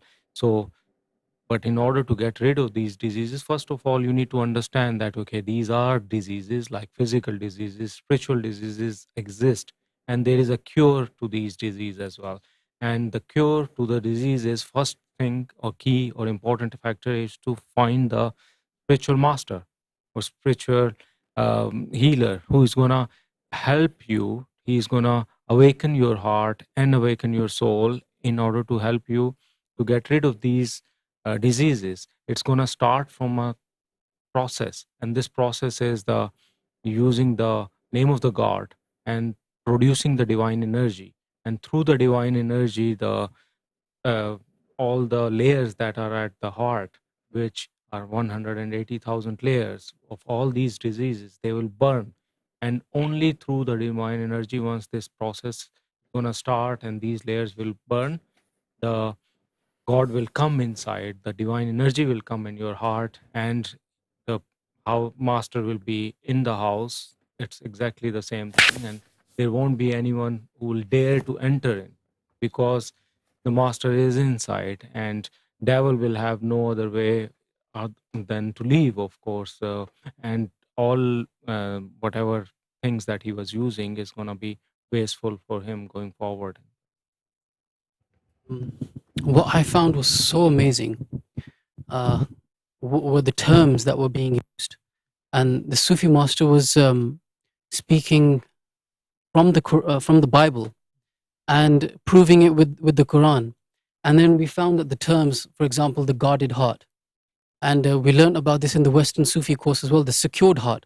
And it just goes to show the authenticity of this message, that you can find it in the Bible, in the teachings of Lord Jesus Christ, You can find the sayings of Prophet Muhammad in the Quran, and you can find it in the definitions of the teachings of His Divine Eminence Gohar Shahi. Don't you think the Bible has more clarity? I think so. It's more to the point. The Proverbs, the last one that we just went on that screen, all those points are in the Western Sufi course, right from the start. Guarding your heart, everything flows from your heart, and keep your mouth free of perversity. And keep corrupt talk far from your lips. This is very much in our awareness, in the awareness whole section of calamity can strike with this sharp tongue, can't it? True, very true.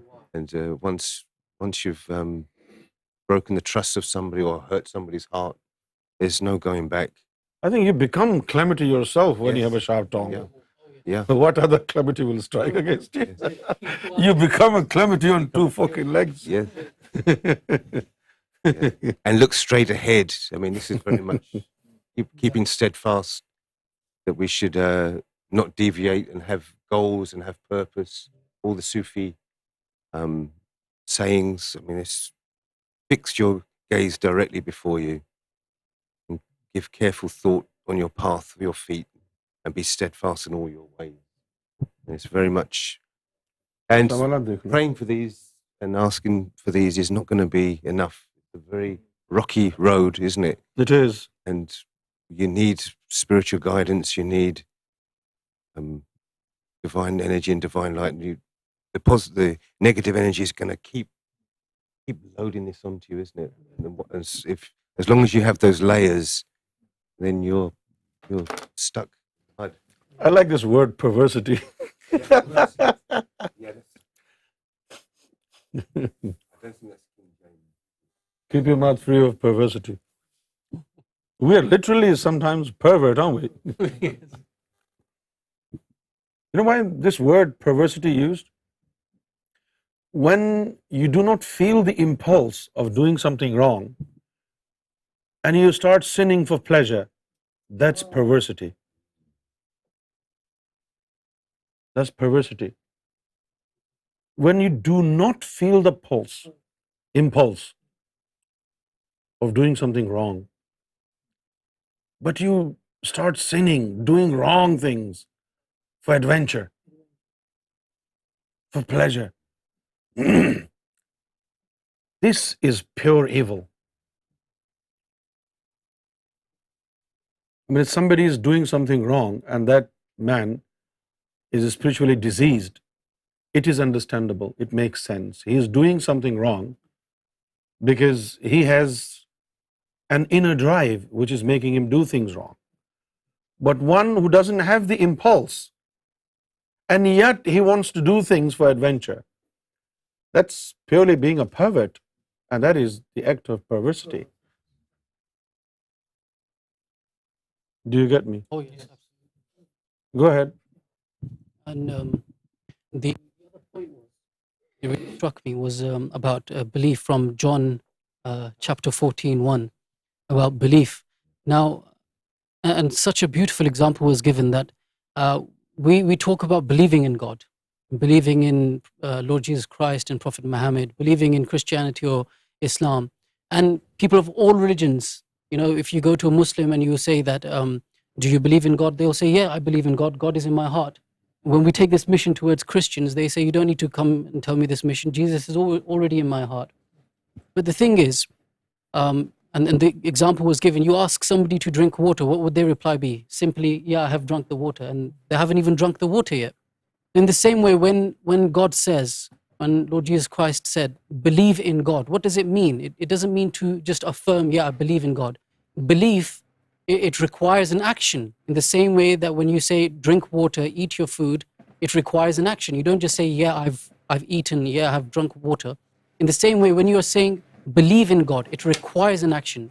It requires something to be done. And you know, this is an issue that was obviously quite telling in the Quran, that when God said in Surah Hujurat to the Arabs, now the Arabs, and oftentimes the Sufi master quotes this, the Arabs, when they were given this message by Prophet Muhammad, they said that we're mu'mineen as well, we're the believers. And instantly, God was quite upset by this, and he revealed an ayah, and he said that Prophet Muhammad, tell the Arabs that they are not believers. They have accepted the religion of Islam, they have recited the motto by their tongues, and so they have become Muslims, they've affirmed the faith, but they shall become believers once their heart affirms the faith. And it's amazing to see how Lord Jesus Christ is saying exactly the same, how Sufi Master Younus AlGohar has said exactly the same, that belief, the act of belief, is when your heart has begun the synthesis of divine energy with the name of God. This is the act of belief, of believing in God. So belief isn't to say from your tongue that I believe in God. It is the approval from your heart when it is awakened, and it is reciting the name of God, commemorating with the name of God, and generating and synthesizing the divine energy of God. That was beautiful explanation, and again, it just shows the authenticity of the mission of this message that is available in the Bible, in the Quran, in the sayings of Prophet Muhammad, in the teachings of His Divine Eminence Gohar Shahi, and we find it here again on ALRA TV from the Sufi Master Younus AlGohar. Gohar Shahi, would you like to add anything?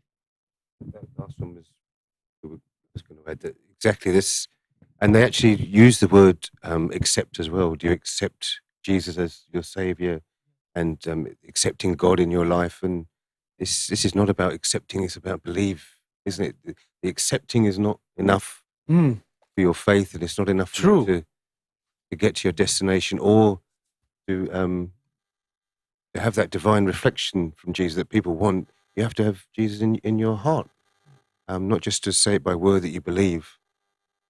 It's an action. You said it's an action that has to take place. So that one was a really beautifully explained.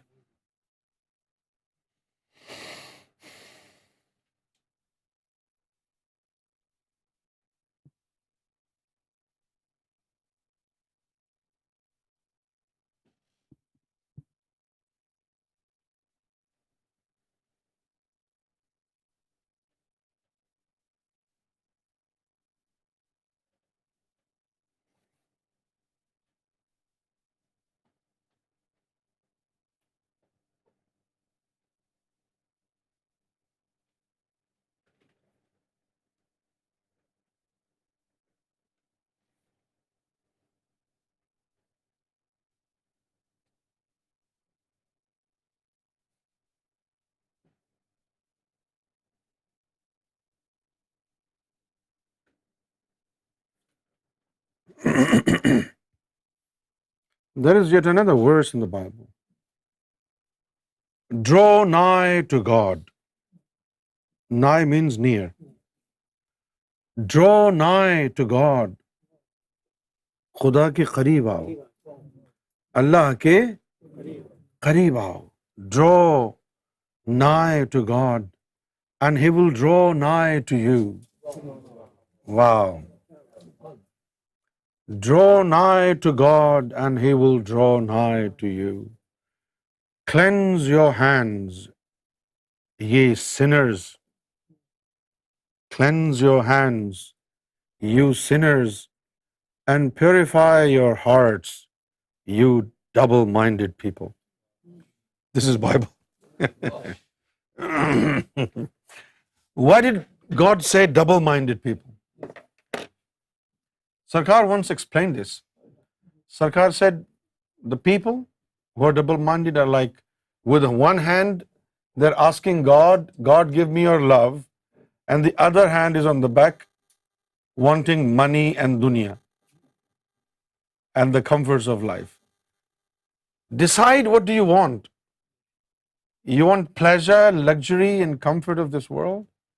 Or you want God? If you want God,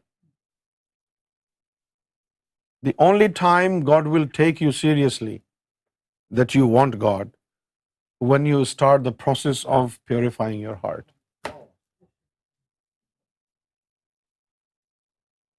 Right? For example, I'm going to Nepal. If I ask who else of you want to go to Nepal, definitely everybody want to register their interest. A majority of people would want to say, yes, I want to go to Nepal. But at the end of the day, only those will be taken seriously who would have bought a ticket. If you keep saying you want to go to Nepal, but you don't even buy a ticket, right? And then you come to the airport to see me off, and you still say, I want to go to Nepal, but you're seeing me off. So you cannot be taken seriously. So everybody says that they want God.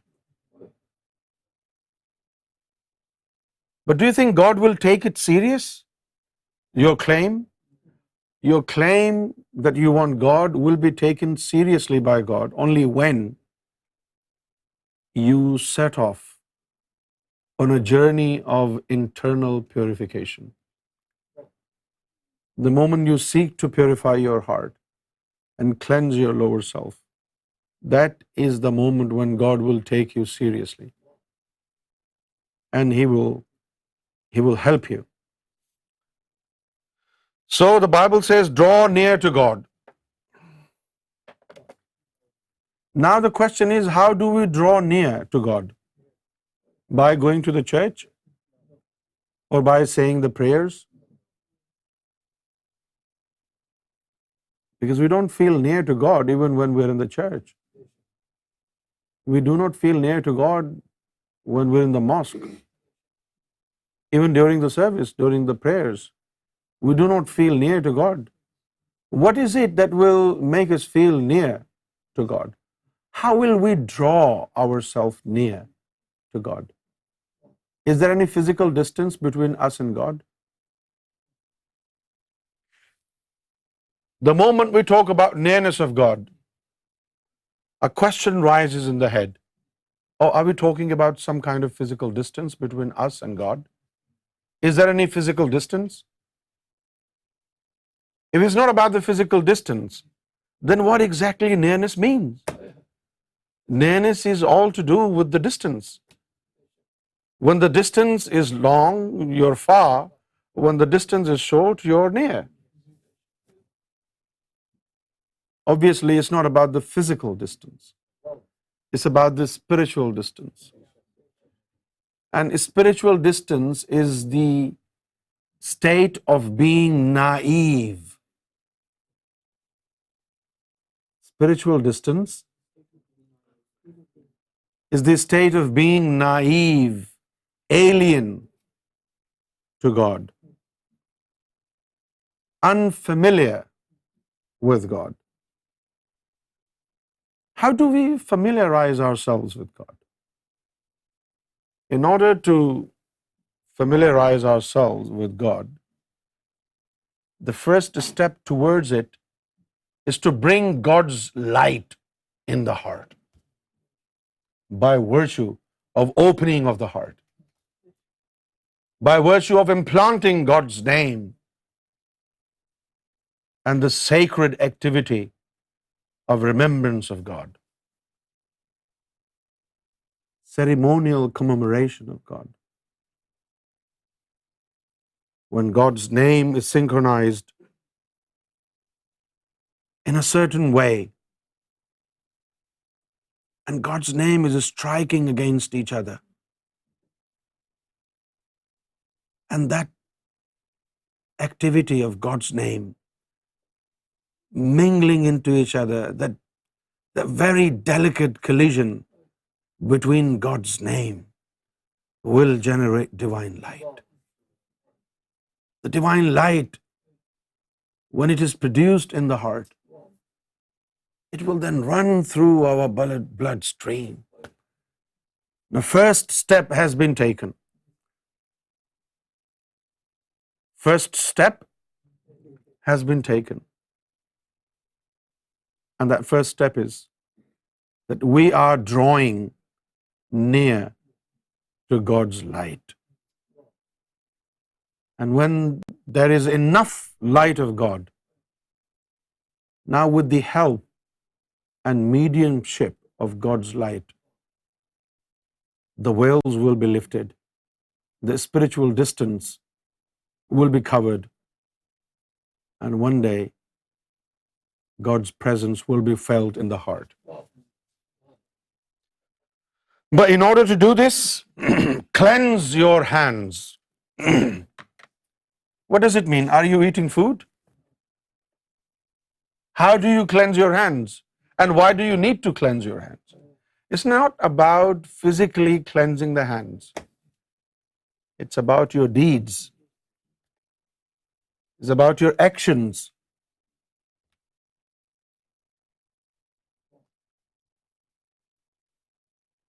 Stop being crooked.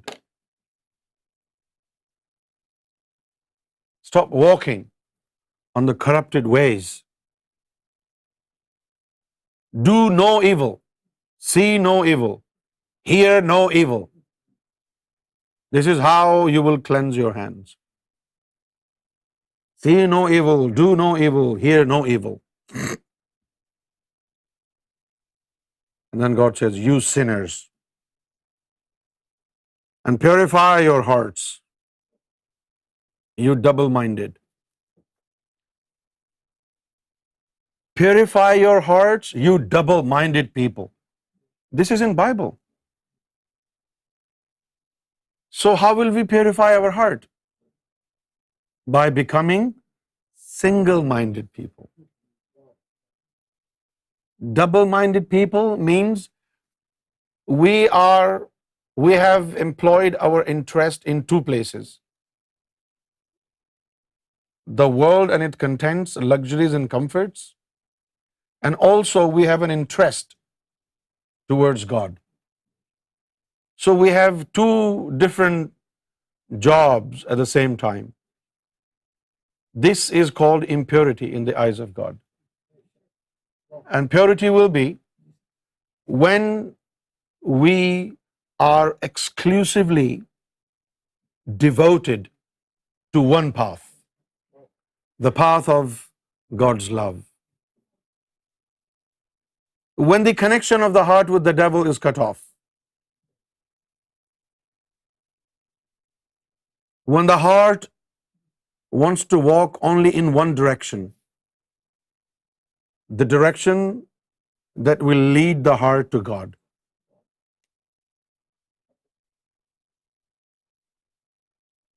And this is how you purify your heart. Draw nigh to God, and He will draw nigh to you. Cleanse your hands, ye sinners, and purify your hearts, ye double-minded people.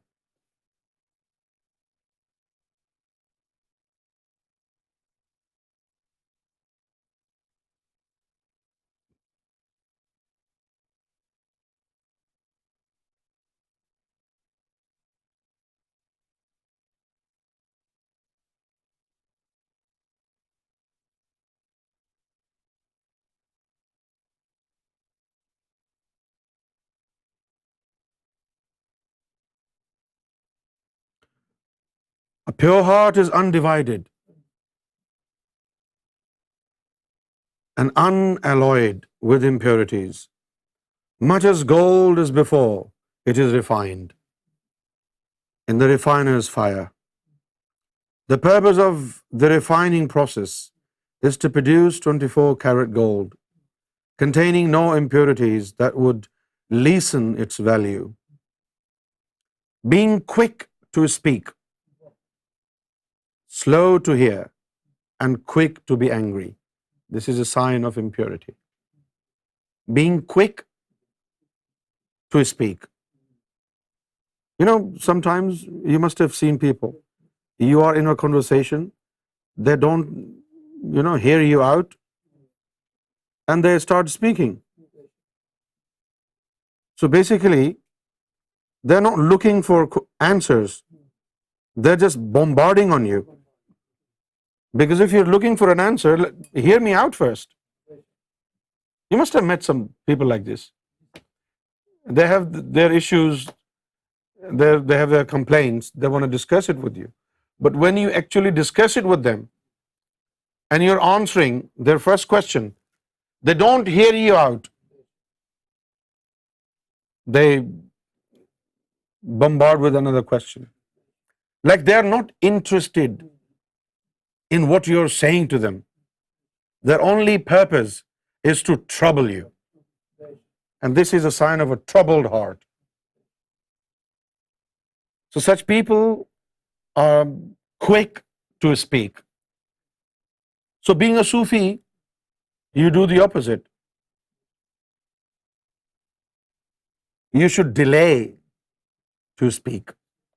You shouldn't be quick to speak. Slow to hear. You don't want to hear. That's how you're slow to hear. And you're quick to be angry.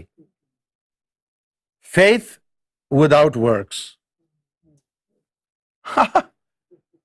Faith is useless without works. Faith and doubting or double-mindedness. Being a hearer and not a doer of the word. You listen to the lectures every day, but you don't act upon it any day. Favoritism, especially favoring the rich over the poor. An untamed tongue. Oh my gosh.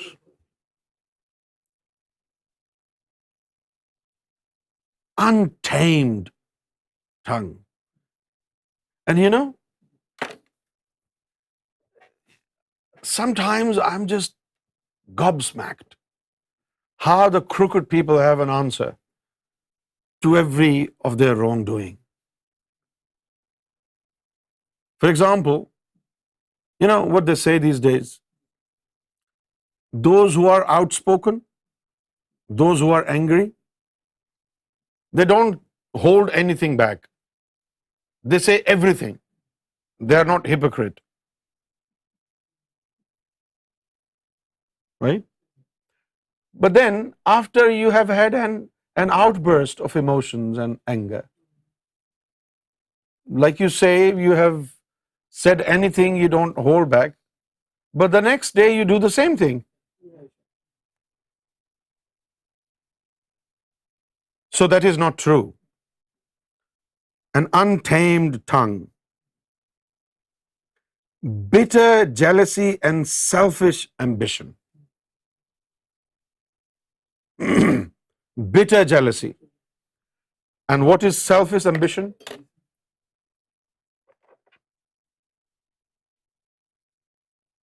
Brother Steve, this is a pen. And this pen is Mont Blanc. This pen. Look at this.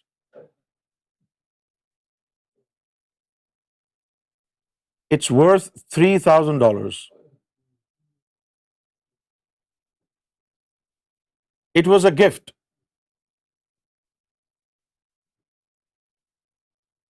And this gift was given to me by Shahid Bhai.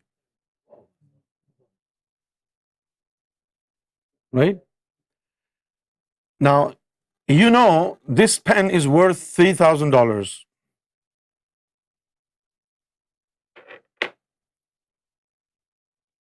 And you have seen me holding this pen. And now you want to buy a pen like this. Whereas you don't need a pen like this. I don't need a pen like this. I wouldn't buy it. If I wanted to buy, I wouldn't buy it. Even if I needed a pen, I would buy a pen worth a couple of pounds, maybe the most 45, 50 pounds.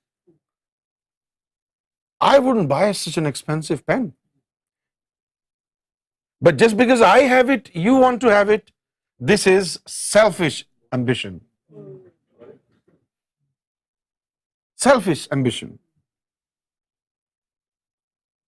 I wouldn't spend that much money on a pen, but I have it. Why? Because it's a gift. I never bought a pen over 100 pounds. Because I understand. We only use the pen in order to write.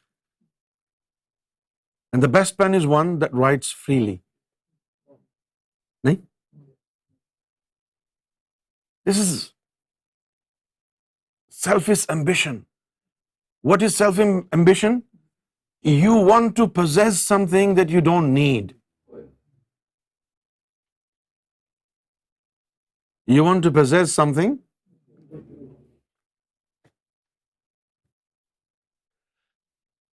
If you have a BMW and I have a Toyota, and now you bring in your BMW and I look at this BMW and everybody is praising you, and I am burning in bitter jealousy. Look, everybody is praising him. If I had this car, then everybody would be praising me. So, I should buy a BMW. You already have a Toyota Corolla, and you're using it and it's perfectly fine. Why do you need a BMW now? There is no practical use for a BMW.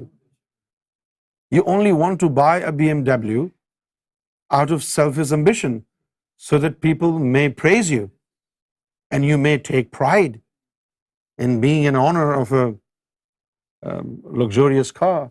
This is selfish ambition. This is what you do not want, but you have it. And the only way you will get rid of it when you purify the heart. These are wonderful things, Brother Steve. Like we talked about the principles of Sufi: eat less, sleep less, speak less. Same thing here. Being quick to speak. This is the opposite of a Sufi. Being quick to speak, slow to hear, and quick to be angry. Untamed tongue. Untamed tongue.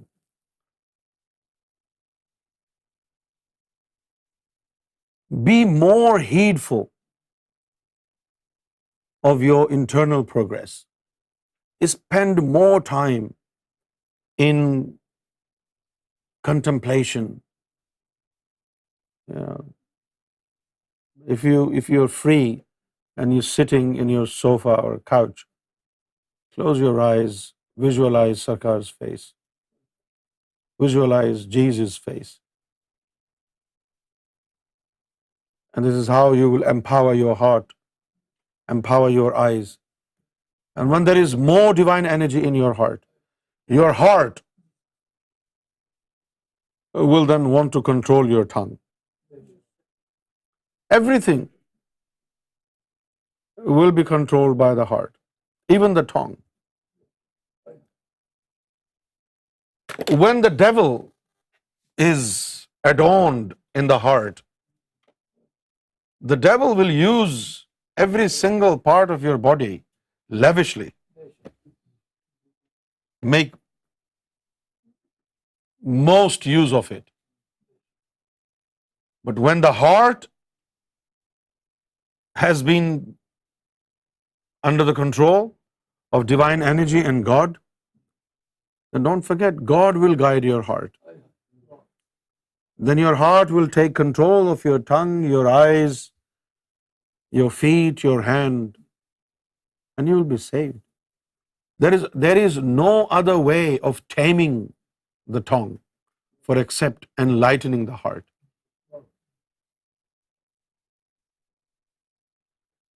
You cannot tie your tongue with a string. Some people may think they should cut it off, right? But that's not how you tame your tongue. The only way your tongue will be tamed when the heart is enlightened.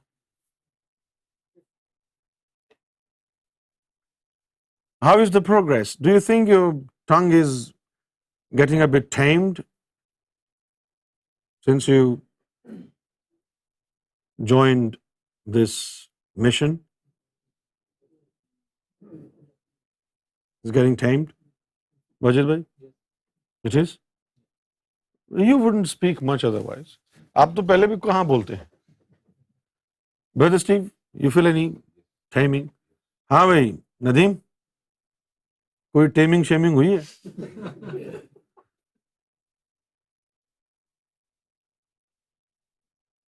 زبان جو ہے اس کی کرختگی ابھی بھی ویسی ہے یا کب ہوئی ہے؟ یا وہ کوئی خاص لمحہ ہوتا ہے جب ٹریگر ہو جائے غصہ؟ جب غصے میں نہ ہو تو پھر صحیح ہوتا ہے،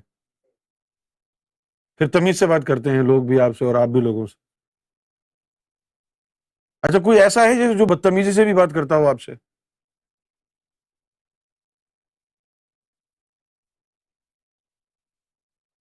میرے علاوہ ہیں؟ ہاں ان کو تو اجازت ہے نا، برابری ہے۔ ہیں؟ ہاں وہ تو برابری ہے۔ یہاں پر اسلام کو جو ہے نا مٹی ڈال دیتے ہیں عورتیں، ہم برابر ہیں۔ تمہارے دین میں تو نہیں لکھا یہ، تمہارے دین میں تو نہیں لکھا یہ، تو کافر ہے نا۔ ایک بھی اللہ کی کمانڈمنٹ کو جھٹلا دیا تو کفر ہے، تو کافر تو ہو گئے۔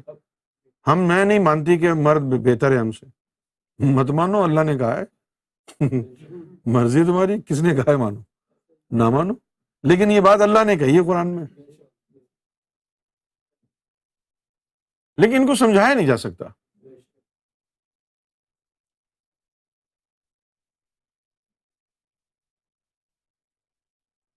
سمجھا نہیں سکتے۔ اللہ نے اپنی دانست میں یہ سوچا کہ عورت کو کم عقل دو تاکہ مرد کو تنگ نہ کرے، اور اس کا جو ہے سائیڈ ایفیکٹ دیکھیں کہ اب وہ اس لیے تنگ کر رہی ہے کہ اس کے باقل نہیں ہے۔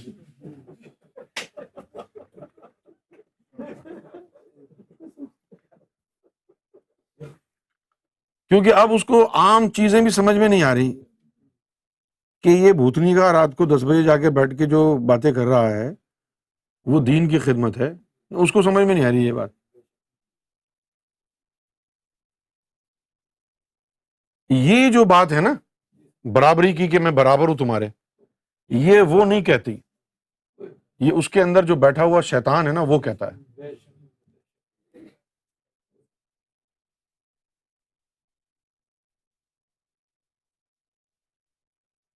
2004 یا 2005 میں جب خوشبوئیں بکھرتی تھیں لائمز روڈ پر اور ہر وقت رخ آئینے کی کیفیت رہتی تھی، اس وقت ایک عورت نے مجھے دیکھ کے رخ آئینے کی کیفیت میں کہا کہ سرکار میرے پاس ہیں اس وقت، اور جو تیرے اندر بول رہا ہے وہ شیطان ہے۔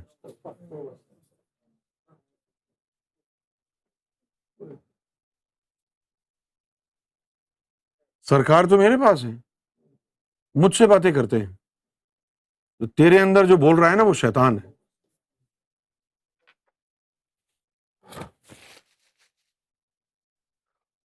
اور اس سے زیادہ بڑی بدبختی یہ ہوتی ہے کہ آدمی ان باتوں کو سن کے بھی معافی نہ مانگے سرکار سے، اکڑ میں رہے، اکڑ میں رہے۔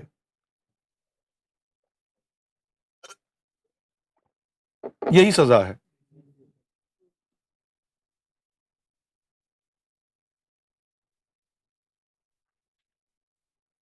یہ تو بڑا قدیمی معاملہ ہے، صنف نازک کا بدبخت ہونا، بدتمیز ہونا، یہ آپ کا اپنے اکیلا مسئلہ نہیں ہے، یہ تو گھر گھر کی کہانی ہے۔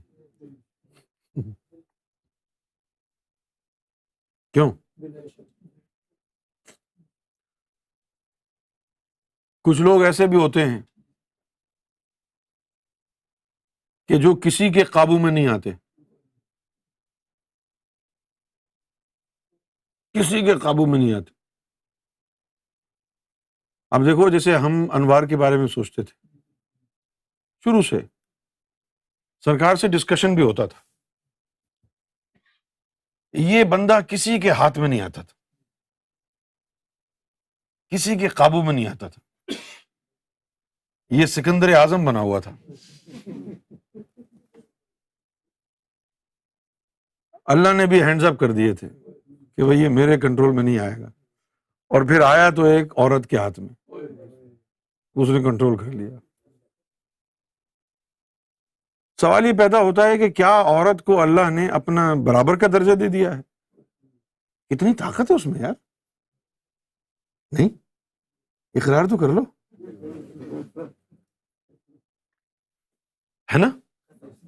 کیا آپ کو کبھی کبھی لگتا نہیں عورت کی زبان میں اللہ بولتا ہے؟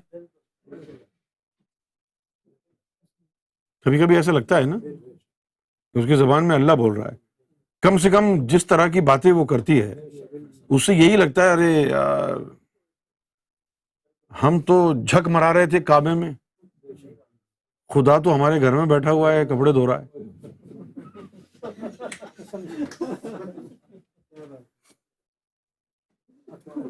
کچن میں بیٹھ کے جو ہے چائے بنا رہا ہے. آپ کو محسوس نہیں ہوتا کبھی؟ اور آپ نے تو خدا کو چھوڑ دیا.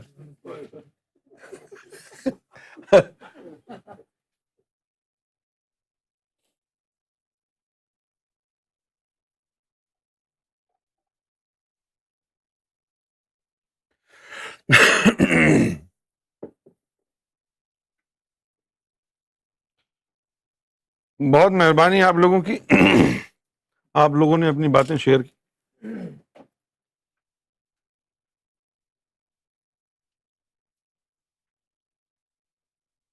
کیا میں نے آپ لوگوں کے ساتھ کبھی بد اخلاقی سے گفتگو کی ہے؟ بہت سوچ سمجھ کے بتائیے. جان بوجھ کے آپ کی پینٹ کے اوپر گیند پھینک دینا وہ مذاق ہے.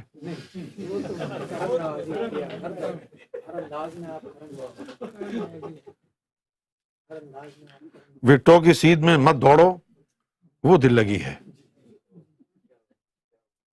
وہ تو یعنی طنز و مزاح ہے نا، کردار کے حوالے سے. کیا آپ سمجھتے ہیں کہ میں نے اپنی زبان کو لگام دے دی ہے؟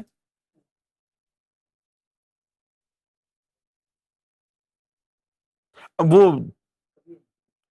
وہ ترش نہیں رہتی ہے زبان، لان و تن ہوتا ہے، ہٹ آؤٹ کرنا لوگوں پر، طنز کرنا. نہیں، سچ سچ بولو نا.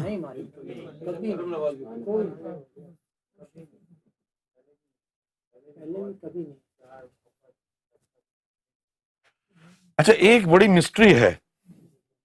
جب امجد نے X5 BMW لی تو میں نے اس کی گاڑی دیکھی تو مجھے بڑا دکھ ہوا.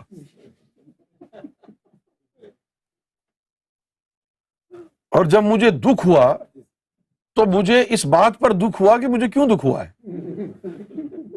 کیا میرا نفس ابھی تک ناپاک ہے؟ نہیں، میں سچ بتا رہا ہوں. اب چینک اور بیلنس رکھنا چاہیے نا. اب یہ لے آیا BMW گاڑی X5 زبردست، اور مجھے اندر سے بڑا دکھ ہوا. میں نے کہا دیکھو یار اس کے پاس آ گئی یہ گاڑی، بڑا دکھ ہوا.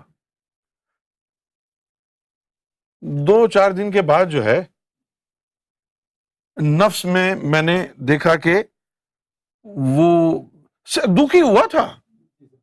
یہ نہیں تھا کہ کوئی میں پاگل پنے کا دورہ پڑ گیا ہو کہ نہیں میں جا کے وینڈلائز کر دوں اس کی گاڑی کو.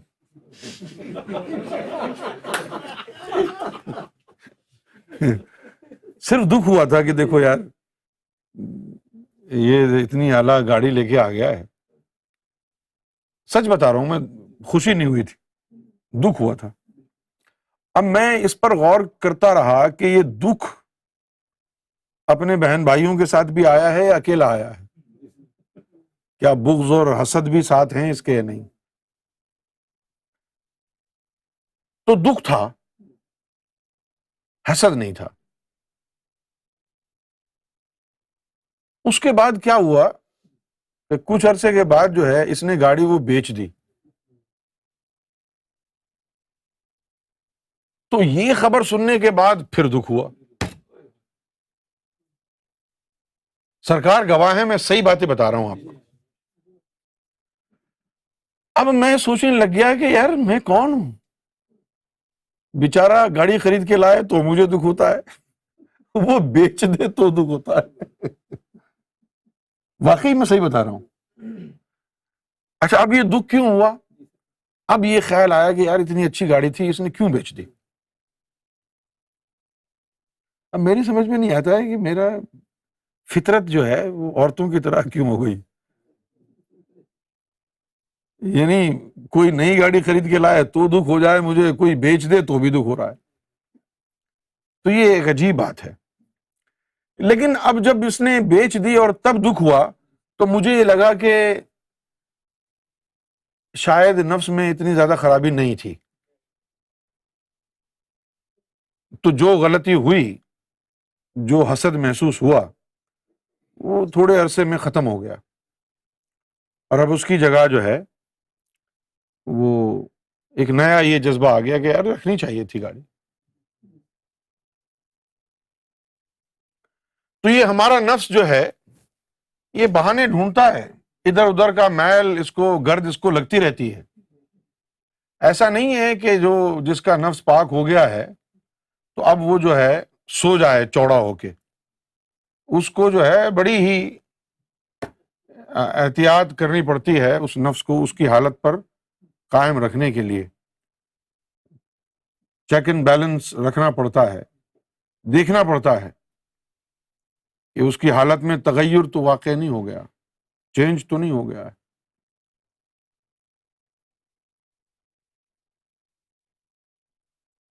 اچھا اب پھر اس کے بعد یہ وسوسہ آیا کہ چلو میں تو سوگ منا رہا ہوں کہ اس نے گاڑی بیچ دی، نہیں بیچنی چاہیے تھی. اب اس کے دل کی آرزو کیا ہے؟ اب وہ کرنا کیا چاہ رہا ہے؟ کوئی اور بڑی گاڑی لینا چاہ رہا ہے؟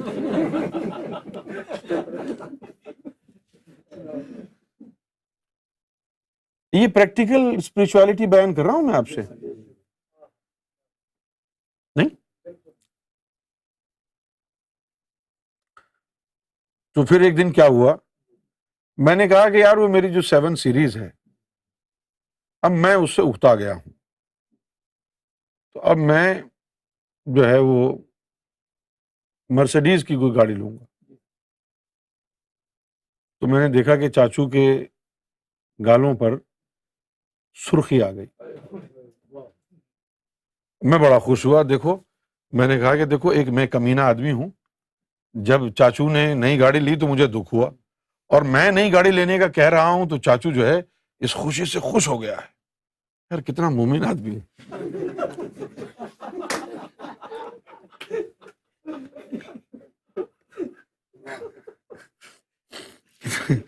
کتنا مومن آدمی. پھر اس کے 2-4 منٹ بعد جو ہے مجھ پر یہ راز آشکارا ہوا کہ چاچو کے گالوں پر سرخی کیوں آئی تھی. اس نے کہا کہ ہاں ٹھیک ہے، یہ آپ کی جو گاڑی ہے یہ میں رکھ لوں گا.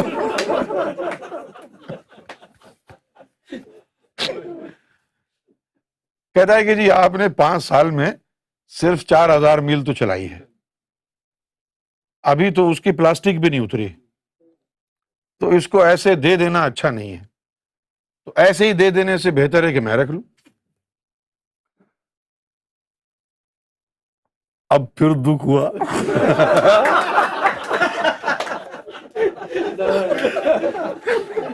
کہ دیکھو یار اتنی زبردست گاڑی 4000 مائل چلی ہوئی اور میں اس کو دے دوں گا. اب پھر دکھ ہو گیا.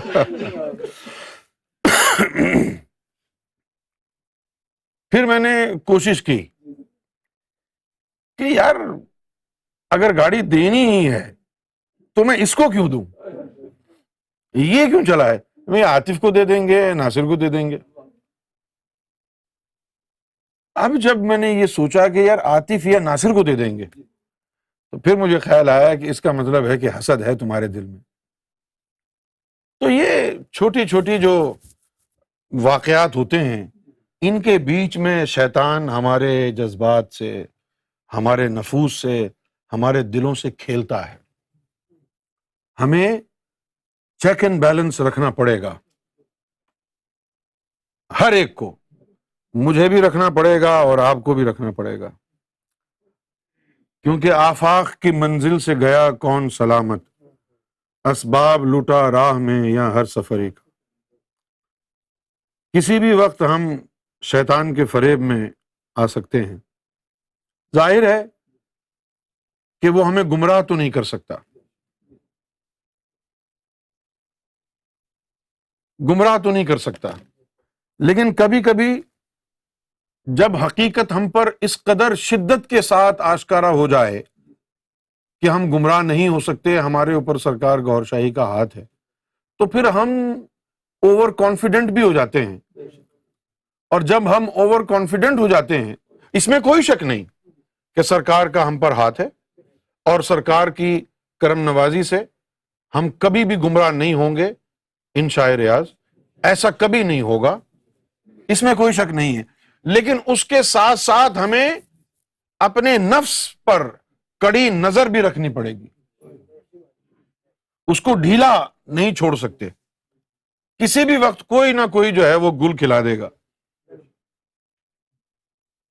بہت سخت چیک اینڈ بیلنس نفس کے اوپر رکھنے پڑیں گے.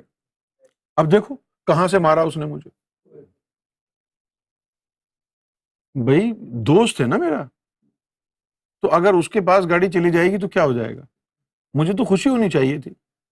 لیکن اچھا ہے کہ نفس میں کوئی عیب نظر آ ہی جائے تاکہ آدمی بزی ہو جائے اس کو سدھارنے میں، ورنہ فارغ بیٹھ کے کیا کرے گا کہ چلو جی سب صاف ستھرا ہو گیا اب کیا کریں نہیں. لیکن یہ سبق ہے. لیکن اس کے بعد یہ ہوا کہ جب میں نے یہ سوچا کہ چلو ناصر یا عاطف کو کہتا ہوں تم لے لو یار، اس سے پہلے کہ اس کے ہتھے چڑھ جائے، تو اس بیچارے نے جو ہے وہ خود ہی جو ہے وہ یعنی اس سے عہدہ برا ہو گیا. He withdrew himself. میں نے کہا یار تم لے لو نا. اچھا میں نے تو ایسے ہی کہا تھا جاننے کے لیے. تو چاچو نے کہا نہیں عاطف کو دے دیں، ناصر کو دے دیں، عاطف کو دے دیں. تو میں نے کہا نہیں یار یہ ان کے مزاج کی نہیں ہے، یہ نوجوان بچے ہیں، ان کو اسپورٹس کار چاہیے. اب وہ جو گاڑی میں چلاتا ہوں وہ تو بچوں کی تو ہے نہیں، بھاری بھرکم گاڑی ہے وہ. ناصر اس لیے ہنس رہا ہے کہ چاچو بھی تو بچہ ہے.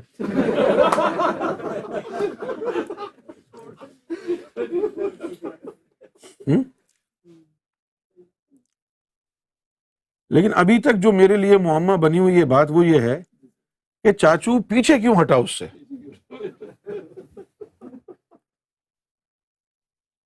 پہلے تو تم نے کہا تھا نا چلو میں لے لیتا ہوں، اس کے بعد پیچھے کیوں ہٹا تو، کیا خیال آیا؟ مجھے یہی خیال آیا کہ پہلا تو ان کو نہیں نہیں بالکل نہیں. جیسے وہ ہیں میرے لیے تو بھی ایسا ہی ہے، جیسے وہ ہیں تو بھی ایسا ہی ہے.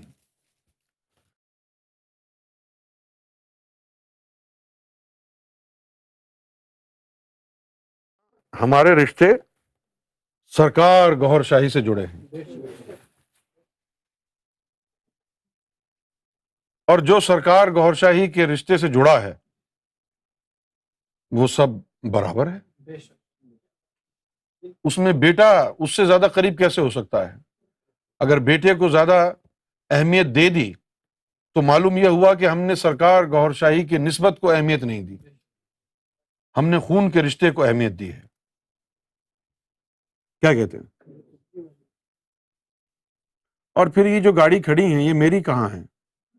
کوئی ندیم نے لے کے دے رکھی ہے، کوئی غفور نے لے کے دے رکھی ہے، کوئی کسی نے.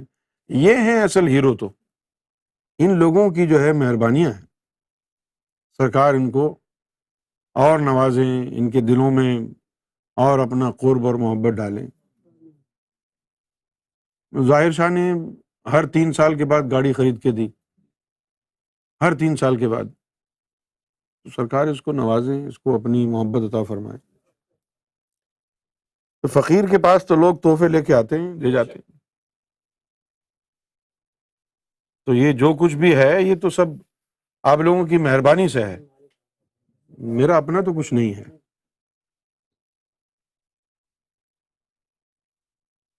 اور کوئی سوال؟ احمد علی شاہ آبادی، جب بندہ 60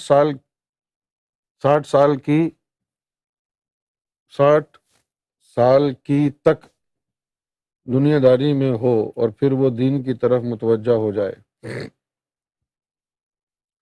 کیا ایسے شخص کا قلب اللہ کے ذکر سے زندہ ہو جائے گا یا مردہ ہی رہے گا؟ براہ کرم آپ اس کی تشریح فرمائیں. بھئی 40 سال تک تو ہے، وہ تو قانون ہے کہ قلب کی میعاد 40 سال ہے. 40 سال تک اس میں زندگی کے اثرات رہتے ہیں، اور 40 سال کے بعد اللہ تعالیٰ حکم دیتا ہے فرشتوں کو اس کی کتاب اوپر لے کے آؤ، کیا کیا ہے اس نے، میں نوازوں. اور اگر 40 سال تک اس نے راہ خاص اختیار نہیں کی، طریقت اختیار نہیں کی، قلب کو زندہ نہیں کیا، تو اللہ تعالیٰ جو ہے پھر اس سے بیزار ہو جاتا ہے، اور پھر اس کے اوپر راہ طریقت کے دروازے بند ہو جاتے ہیں. اس کے بعد 60 سال کی عمر تک پھر راہ عام ہے. پھر ان کو یہ کہا جاتا ہے کہ چلو اب تسبیح پکڑ لو، تسبیح کی مدد سے جتنا ذکر ہو سکتا ہے کر لو، پھر اس کی تعداد کے حساب سے تم کو مرتبہ مل جائے گا. تو لوگوں نے پھر تسبیحاں گھمائیں، پاس انفاس کیا، اور کچھ 20,000 کی تعداد کو پہنچ گئے. کچھ ایسے بھی ہوئے کہ جنہوں نے 72,000 کا ذکر بھی کیا.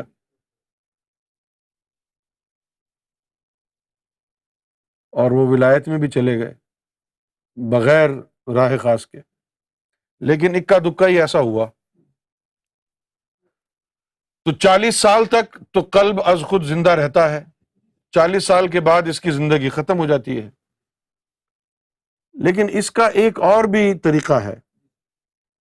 وہ لوگ جو حضور نبی پاک صلی اللہ علیہ وسلم سے قلبی لگاؤ رکھتے ہیں، حضور صلی اللہ علیہ وسلم سے انس رکھتے ہیں، محبت رکھتے ہیں، خلوص نیت سے آپ صلی اللہ علیہ وسلم کا ذکر و نعت کا اہتمام کرتے ہیں، نبی پاک صلی اللہ علیہ وسلم کی اداؤں سے پیار کرتے ہیں، درود و سلام پڑھتے ہیں، آپ کی اہل بیت، آپ کی آل کی عزت کرتے ہیں، تو درود شریف کی برکت سے وہ دل 40 سال کے بعد بھی کارآمد رہتا ہے.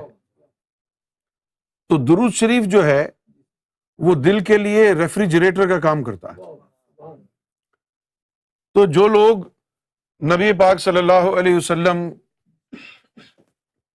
کی ذات والا سے انسیت رکھتے ہیں، کثرت سے درود و سلام پڑھتے ہیں، حضور صلی اللہ علیہ وآلہ وسلم کی بارگاہ میں ان کا عقیدہ ایسا ہی ہے کہ جیسے حضور کو دیکھا تو رب کو دیکھا، حضور کو چھوا تو رب کو چھوا.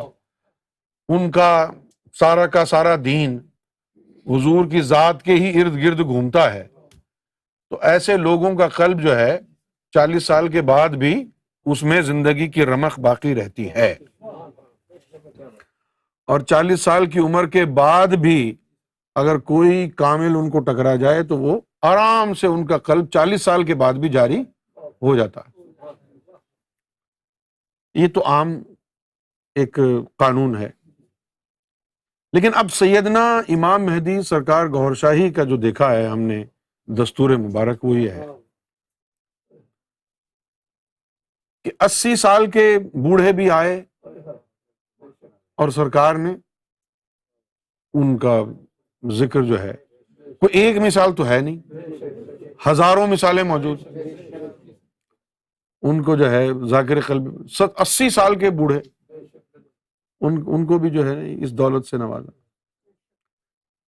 تو سرکار گوھر شاہی کی جو طاقت اور تصرف ہے اس کا تو کوئی حساب ہی نہیں ہے۔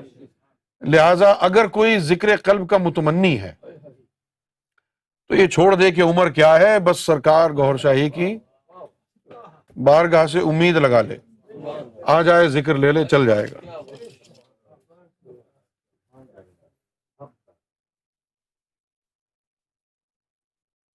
گاسپل آف گوھر، گوھر کی خوشخبری۔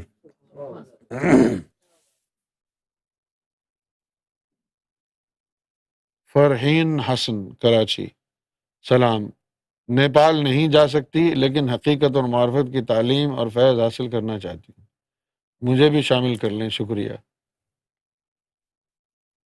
آپ کو شامل کیسے کریں گے بھئی، آپ وہاں ہوں گے نہیں تو؟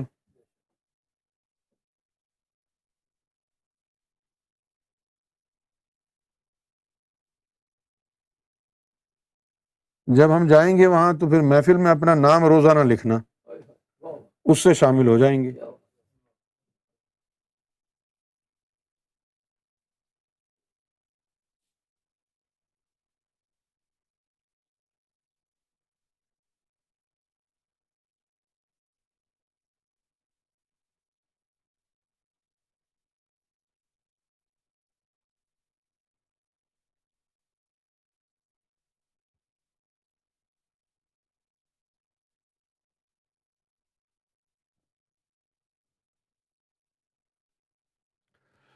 نماز جنازہ کی حقیقت کیا ہے؟ نماز جنازہ دراصل نماز نہیں ہے، یہ جو ہے مغفرت کی دعا ہے، سمجھے آپ؟ اور حضور صلی اللہ علیہ وسلم، اگر آپ صلی اللہ علیہ وسلم کو پتہ چل جائے کہ یہ منافق ہے تو آپ کبھی بھی اس کی نماز جنازہ نہیں پڑھتے تھے، صحابہ کو کہتے تم پڑھ لو، خود نہیں پڑھتے۔ تو یہ نماز جنازہ جو ہے لاسٹ ریچولز ہیں، مغفرت کی بات ہے کہ مغفرت کی دعا کریں۔ اب اس میں 4 تکبیریں کیوں ہیں؟ بس یہ ایک طریقہ ہے جو بنایا ہے دین نے، اللہ کے رسول نے یہ طریقہ سمجھایا کہ اس طرح پڑھنی ہے، اس کے اندر کوئی خاص وجہ نہیں ہے کہ 2 تکبیریں ہونی چاہیے تھیں یا 4 ہونی چاہیے تھیں، ایک طریقہ ہے۔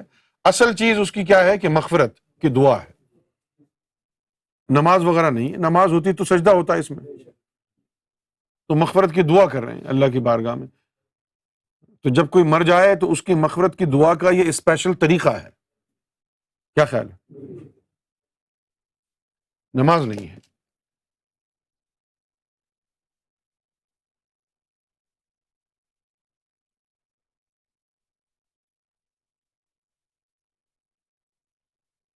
حقیقت اور معرفت کی جو ایک ہم نے بات کی ہے اور پھر اب لوگ کہہ رہے ہیں کہ ہمیں شامل کریں، سوال یہ پیدا ہوتا ہے کہ حقیقت اور معرفت کی صرف بات آپ سنیں گے یا آپ خود اس کے اوپر عمل پیرا بھی ہونا چاہیں گے؟ کیونکہ وہ تو عمل سے ہے نا۔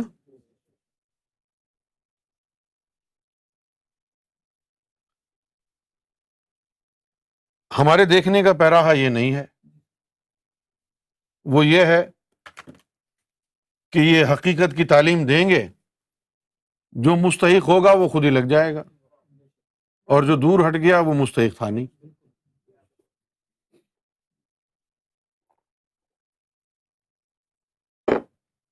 تو اس میں شامل کرنے والی کوئی بات نہیں ہے۔ اب معرفت کی بات ہوگی، حقیقت کی بات ہوگی، وہ بھی آپ لائیو سنیں گے، تو اس میں کوئی چھپ چھپا کے تو ہوگی نہیں بات، ہوگی صحیح ہے نا؟ تو کہا اس لیے ہے کہ آپ نیت کر کے وہاں پر بیٹھیں گے کہ ہم اس لیے بیٹھے ہیں، اور جنہوں نے نیت نہیں کی ہے وہ سنیں گے، لیکن چونکہ نیتاً نہیں بیٹھے ہیں تو اس کا فیض نہیں ہوگا ان کو سننے کے باوجود بھی۔ آج کی گفتگو یہاں ختم ہو جائے گی، کل پھر بات کریں گے۔ راہیلہ سلطان فرام لاہور، آپ مجھ پر نظر کریں، سرکار کرم فرمائیں آپ کے اوپر۔